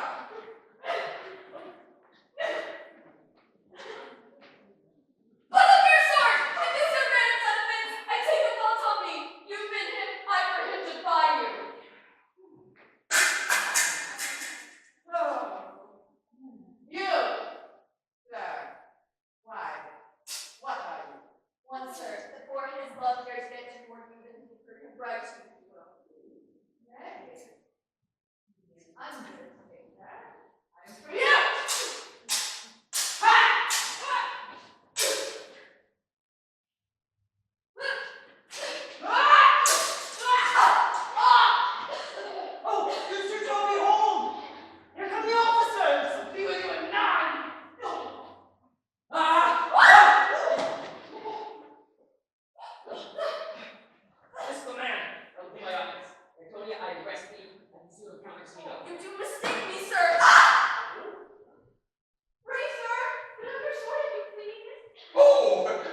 lack persuasion. Do not tempt my misery, lest it make me so unsound a woman as to upbraid you with the kindnesses that I have done for you. I know of none, nor know I you by voice or any teacher. Oh, heavens themselves. Come on, time goes by, away. Let me speak a little. This thing you see here, I snatched one half out of the jaws of death, relieved him with such sanctity of love, into his image, which me God did promise was venerable worth, did I devotion. Emily, time goes by, again, away. Oh, but oh, how vile and idle this God proves! Thou hast some fashion, done good features shame. In nature, there's no blemish within mine. None can be called deformed with the unkind. Virtue is beauty, but the beauty is evil, or empty trust, all are flourished by the devil! Comes away. Lead me on! You think her words give from such passion life, that she thinks herself, so do not I. True imagination prove true, that I, dear brother, do not take for you. Neither night, neither fading whisper or a couple or two of them. Sebastian, I, my brother, know. Yes, living in my glass, even touching so. Favor was to my brother, and he would still this fashion, color, ornament. What can I imitate? Reprove him as our kind and selfish Christian love. A very dishonest, paltry boy, and more a coward than a hare. His dishonesty appears in leaving his friend here in necessity, and denying her, and for his cowardship, ask David. He is a coward. A most devout coward. Religious in it. Sid, after him again and beat him. Oh, do cuff him soundly, but never draw my sword. Oh, and I do not. Oh, let's go see the event. I dare say any money will be nothing yet. Will you be sworn that I am not sent for you? Go to, thou art a foolish fellow. Let me be clear of thee. Oh, well, how that is fake. No, I do not know you, nor am I not sent to you by my lady to bid you come speak to her, nor your name is not Master Cesario, nor this is not my nose neither. Nothing that is so is so. Prithee, vent thy folly somewhere else, thou knowest me not. Vent my folly? He hath heard that word some great man now applies it to a fool. Vent my folly? I'm afraid this great lover the world will prove a cockney. I prithee, ungird thy strangeness, and tell me what I shall vent to my lady. Shall I vent to her that thou art coming? Oh, go to foolish Greek. Let me read. Here is money. Thou darest say further, I will give worse payment. By my troth, thou hast an open hand. These gentlemen that give fools money get themselves a good reproof after 14 years' purchase. Now, sir, have I met you again? There's for you. Why? There. Oh! And there. Oh! And there. Are all the people there? Hold, son, or I'll throw your dagger on the house. This I shall tell my lady straight. I would not be in some of your coats for 2 pennies. Come on, sir, hold. No, let him alone. I'll go another way to work with him. I have an action of battery if there be any law in Illyria. Though I struck him versus no matter for that. Let go thy hand.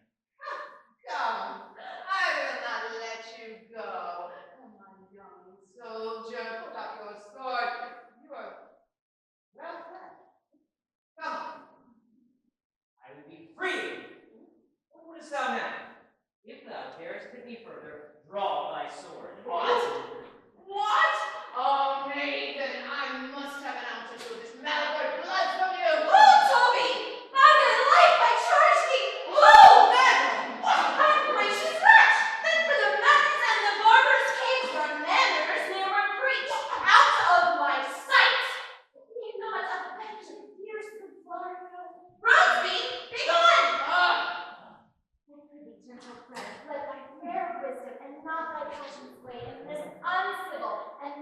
unjust extent against thy peace.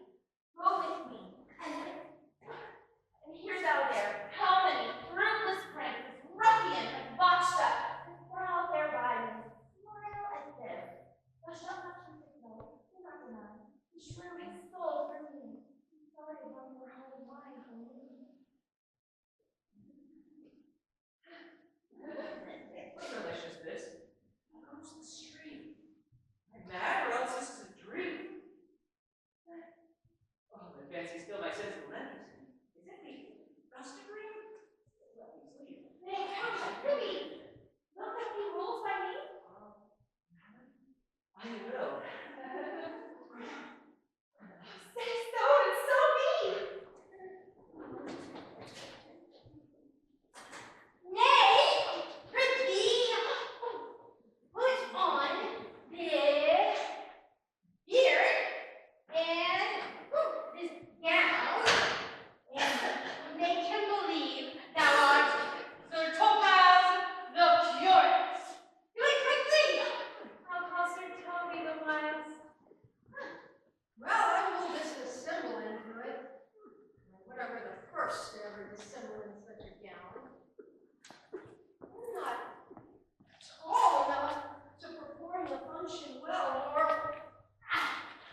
think nobly of his soul, and in no way approve his opinion.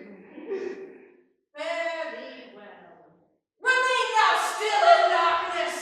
Thou wilt hold the opinion of Pythagoras ere I allow thy wits, and fear to kill a woodcock, lest thou dispossess the soul of thy granddad. Very well. Sir Tobin, oh, Sir Tobin! My most exquisite Sir Topus. Nay, I am for all work. Oh, you may have done without the beard and gown. Praise be not. To him, in thy own voice, bring me word how thou findest him. I would we were well rid of this knavery. If he may be conveniently delivered, I would we were. For I am now so far in advance with my niece that I cannot pursue with any safety this sport to the upshots. Come by and by, my friend. Hey, Robin, jolly Robin, tell me how my lady does. My lady is unkind to me. Alas, why is she so? She loves another. What? Huh? Who calls? Oh, which fool! He's not looking at what is so well at my hand. Help me to a candle and ink, pen, and paper. As I am a gentleman, I will live to be thankful to thee for it. Master Malvolio? Ah, good fool. Alas, sir, how fell you beside your 5 wits? Oh, good fool, there's never been a man so notoriously abused. Oh, good fool, I am as well in my wits, fool, as thou art. But as well? Then you be mad indeed if you be no better in your wits than a fool. They here property me, they keep me in darkness, ministers to me, assess and do all they can to face me out of my wits. Oh, advise you what you say. The minister is here. Malvolio, Malvolio, the wits thy heavens restore. Never thyself to sleep, and leave thy vein. Hippo, fatful. Oh, Sir Thomas. Oh, no, maintain no words with him, good sir. Oh, what? Oh, I, sir? No, not I, sir. God be with you, good Sir Topus. Mary, oh, amen. I will, sir, I will. Fool, I say. Alas, sir, be patient. What would you say? I am gentle speaking with you. Good fool, help me to some paper and some light. I say I am as well in my wits as any man in Illyria. Well, a day worse. By this hand I am. Fool, help me to some paper, ink, and light, and convey what I take down to my lady. It will advance me more than the very letter ever did.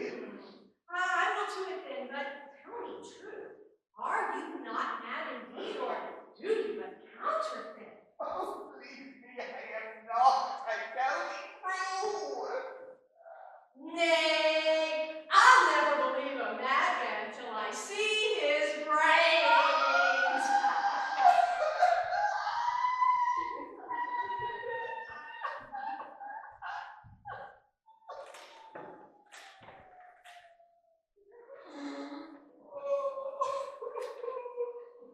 I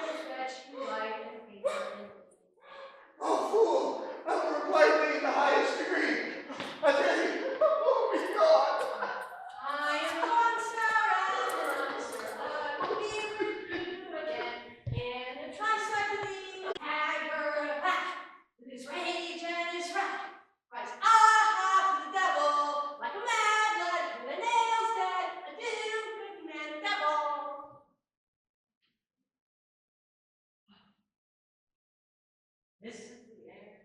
That is the glorious sun. Pearls she gave me, I see, feel it. Wonder that wraps me up. It's not that. Though my soul wrangles with my reason that this is unairy. The accident, blood of fortune so far exceed all instant, all discourse, that I'm ready to distrust mine eyes, and wrangle with my reason, or persuade me to any other trust. I am mad. Me? For so she will sway her house, command her followers, give and take back affairs, and dispatch such a discreet, stable bearing. Something in it that is Lay not this case goodbye. Well, and go with me and with this holy man into the chantry ride. There, like be the full assurance of your faith, the most jealous and jealous soul I ever seen. You shall conceal it, whilst you are willing it shall come to the note. What time we will our celebration be according to my birth? I will follow this command and go with you, and having pledged truth, heaven will be true. Lead the way, good Father, and heaven so shine that they may fairly know this act of mine.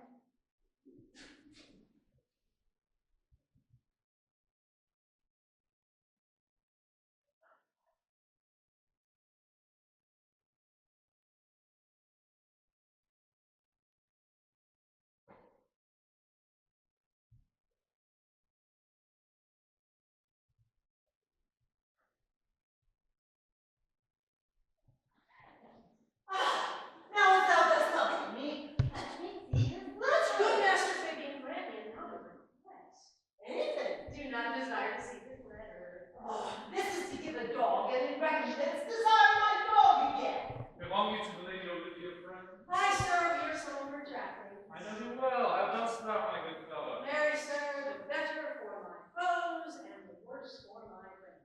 Just the contrary, the better for thy friends. No, sir, the worse. How can that be? Marry, sir, they praise me and make an ass of me. Now, my foes tell me plainly, sir, that I am an ass, so that by my foes I profit from the knowledge of myself. And by my friends I'm abused, so that conclusions to be as kisses, if your forenetics make you a virgin's wife and sir, the worse for my friends, the better for my foes. Why, this is excellent. Oh, I might tell the sermon a little. But it please you to be one of my friends. Oh, thou shalt not be the worse for me. There's gold. But that it would be double dealing, sir. I would you could make it another. Oh, you give me ill counsel. Oh, put your grace in your pocket, sir, just as once when your flesh and blood will you. Well, I will be so much a sinner to be a double dealer. There's another. Arrivo! Segundo!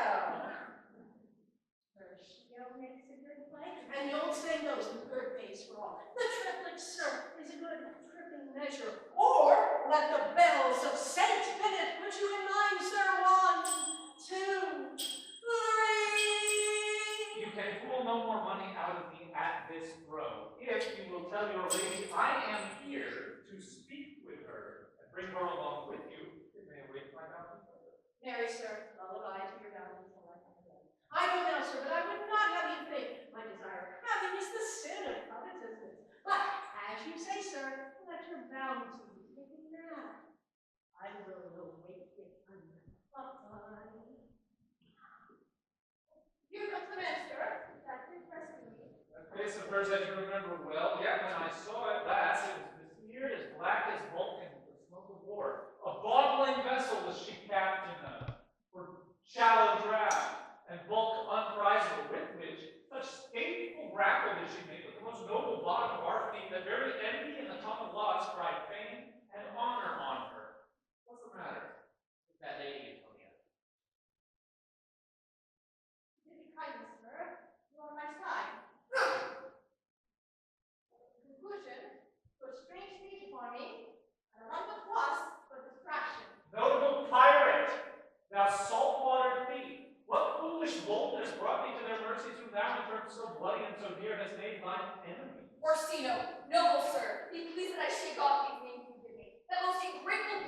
brighter side. His life I gave him, and did hitherto add my love without retention or restraint.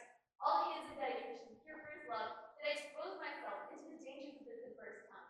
Grew to defend him where he was beset, for being apprehended, his false cunning, not willing to partake with me in danger, taught him to face me out of his acquaintance, and deny me my own purse, which I recommended to his use not half an hour before. What could this be? When came he to this town? Today, my lord, for 3 months before, no interim, not a moment's vacancy, both day and night to keep you company. Here comes the countess, and I went to watch on her for pretty fellow. Fellow, thy words are madness. 3 months this youth hath depended upon me, but more of that anon. Take her aside.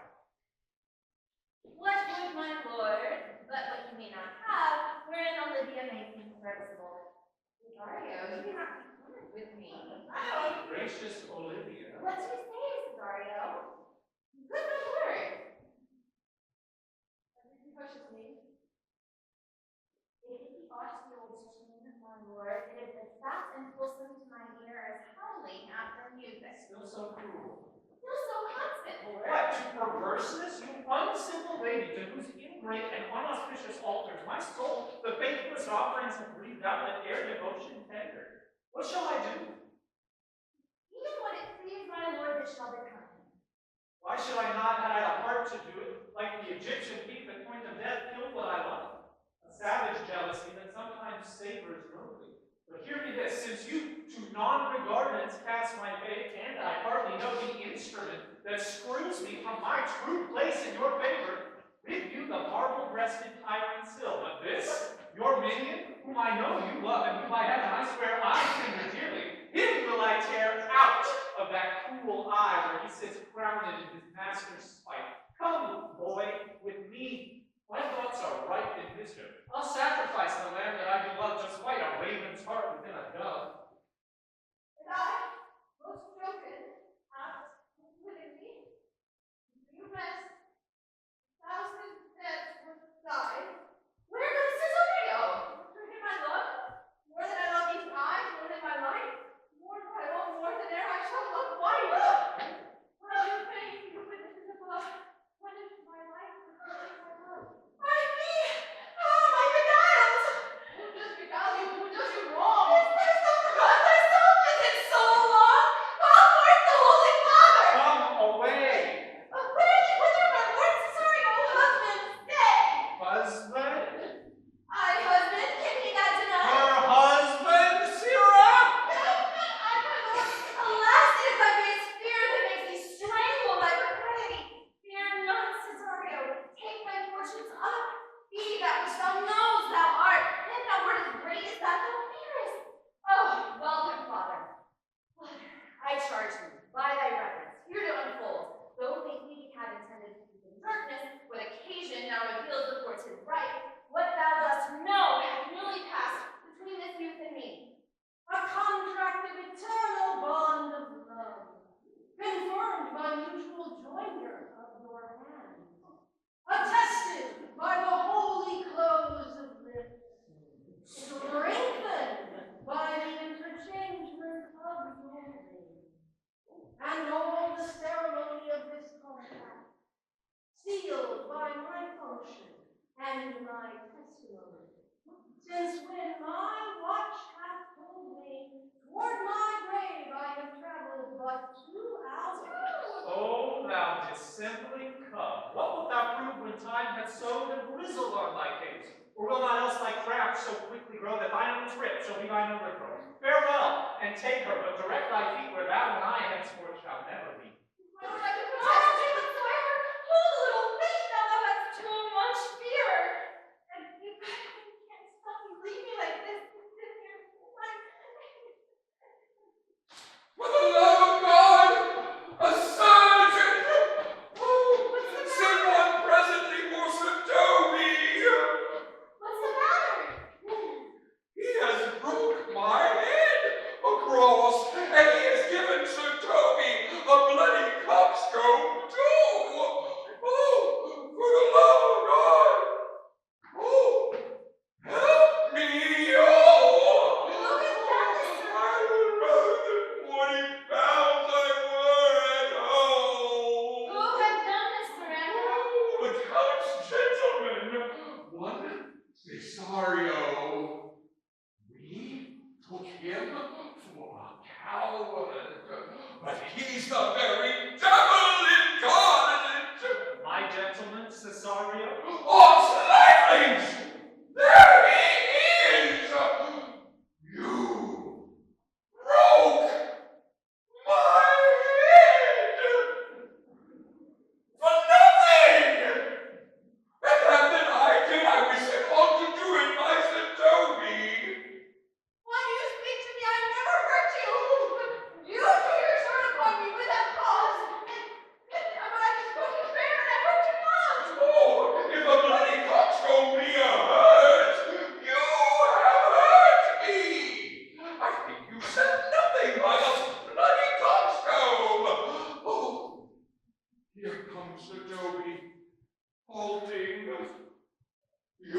shall hear more!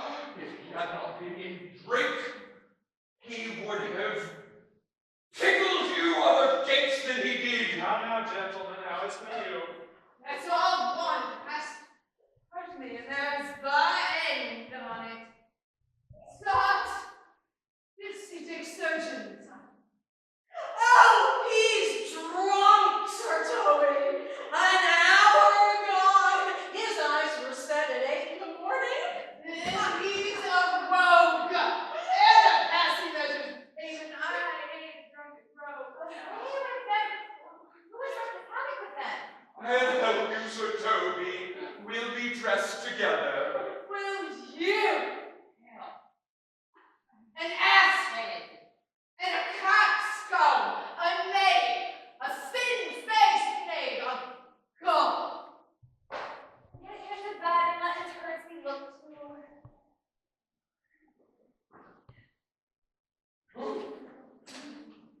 Oh! Forgive me, I have hurt your kinsman, but were the brother of my blood would have done no less with witnessing.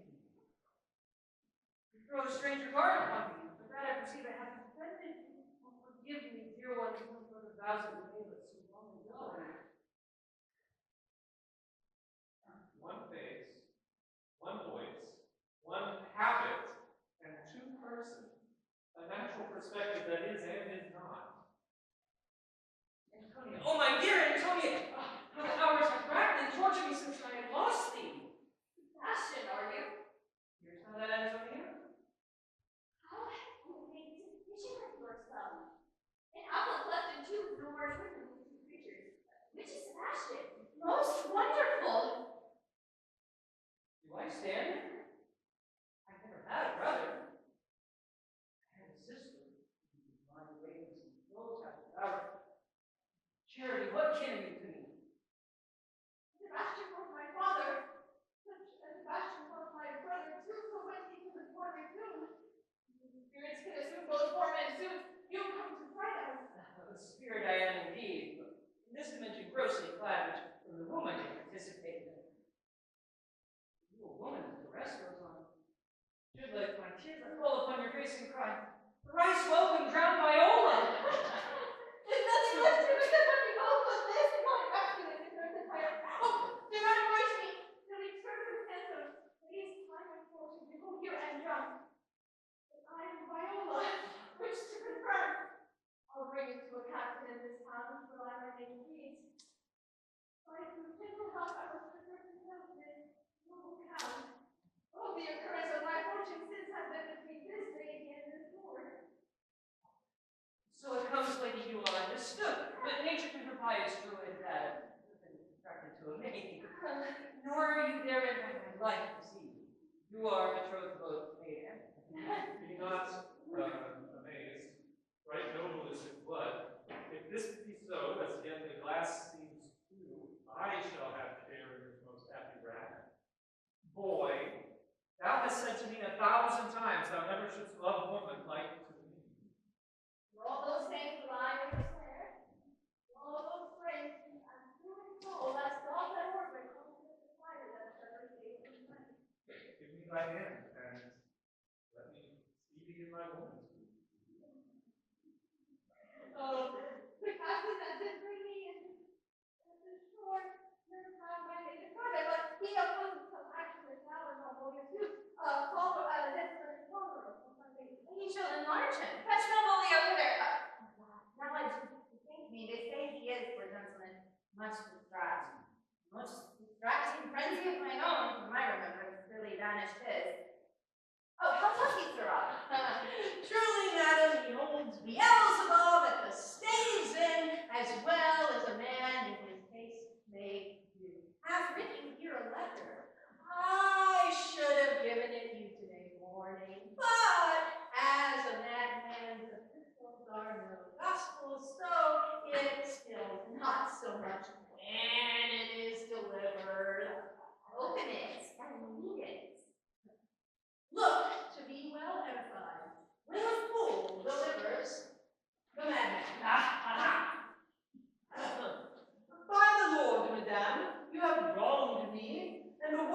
shall know it. You have put me into darkness and have given your drunken cousin rule over me, and yet I have the benefit of my senses as well as your ladyship. I have your own letter, which induced me to the semblance I put on, with which I doubt not but to do myself much right or you much shame. Think of me as you please. I leave my duty a little unthought of and speak out of my injury. The madly used Malvolio. Did he write this? This savors not much of I distraction. Fetch Malvolio hither. Please, it's my turn. My lord, now I do thank me. To thank me as well as sister, as a wife. One day shall crown me a lion from it. Here at my house and at my proper time. Madam, I am most apt to embrace your offer. Your master quits you, and for your service done him, so much against the metal of your sex, so far beneath your soft and tender breeding, and you called me master for so long, here is my hand, shall from this time be your master's mistress. Oh, sister, your team.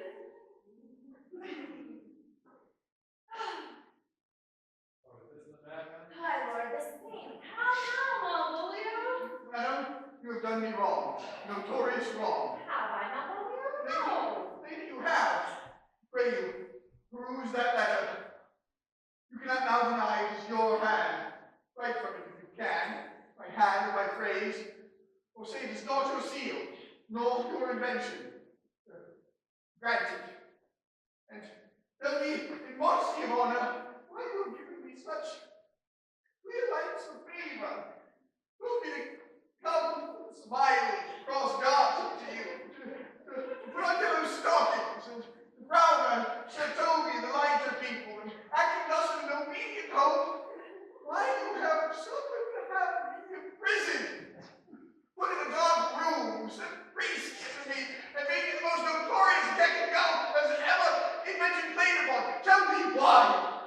Alas, Malvolio, this is not my writing. Though I confess much like the character, but without question, 'tis Maria's hand. And now I do bethink me, it was she who first told me thou wast mad. Then camest to my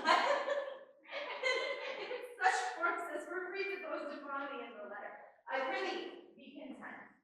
This practice hath most surely passed upon me, and when the authors and the grounds are known, thou shalt be both the plaintiff and the judge of thine own cause. Good madam, hear me speak, and let no quarrel or brawl to come make the condition of this present hour, which I have wondered at, in hopes it shall not. Most freely I confess, myself and Toby, set this device against Malvolio here, against some of the stubborn and courteous parts we can plead against it. Maria, with the letter, at Sir Toby's great importance, in recompense whereof he hath married her. A holiday sportful malice that was followed should rather come on faster than revenge. If that, the injuries be justly weighed that have on both sides. Alas, poor fool, how they have neglected both the people. Some are born in great, some achieve greatness, and some have greatness. Thrust upon them! I was one in this interlude one time. Sir Topus, the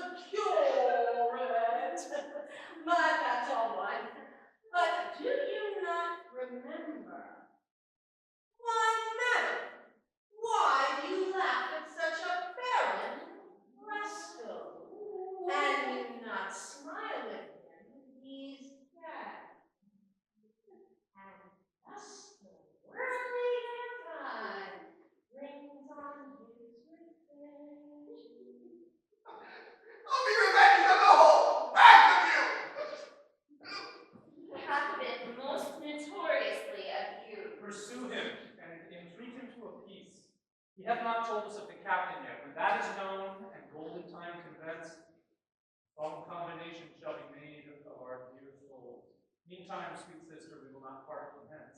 Cesario, come, for so you shall be while you are a man, but when in other habits you are seen, Tino's mistress, fancy.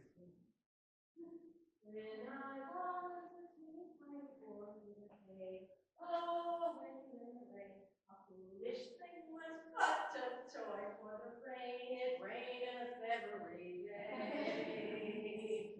When I came to man's estate with a hay, oh, when in the rain, thieves and thieves, they shut the gate. And rain, raineth every day.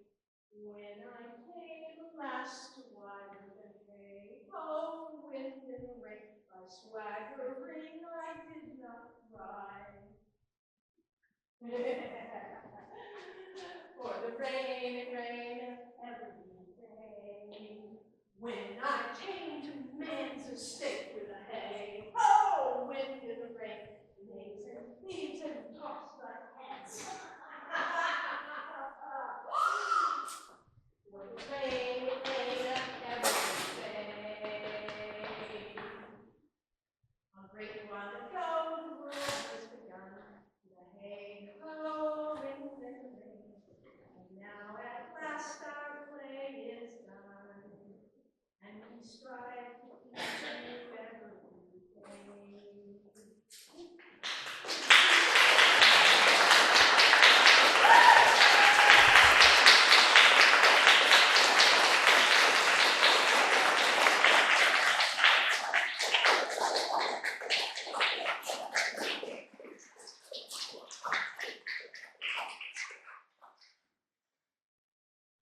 Well, thank you, ladies and gentlemen, for coming out to the beautiful Mercer Botanical Gardens and witnessing Haylar's Theater's production of Shakespeare's Twelfth Night.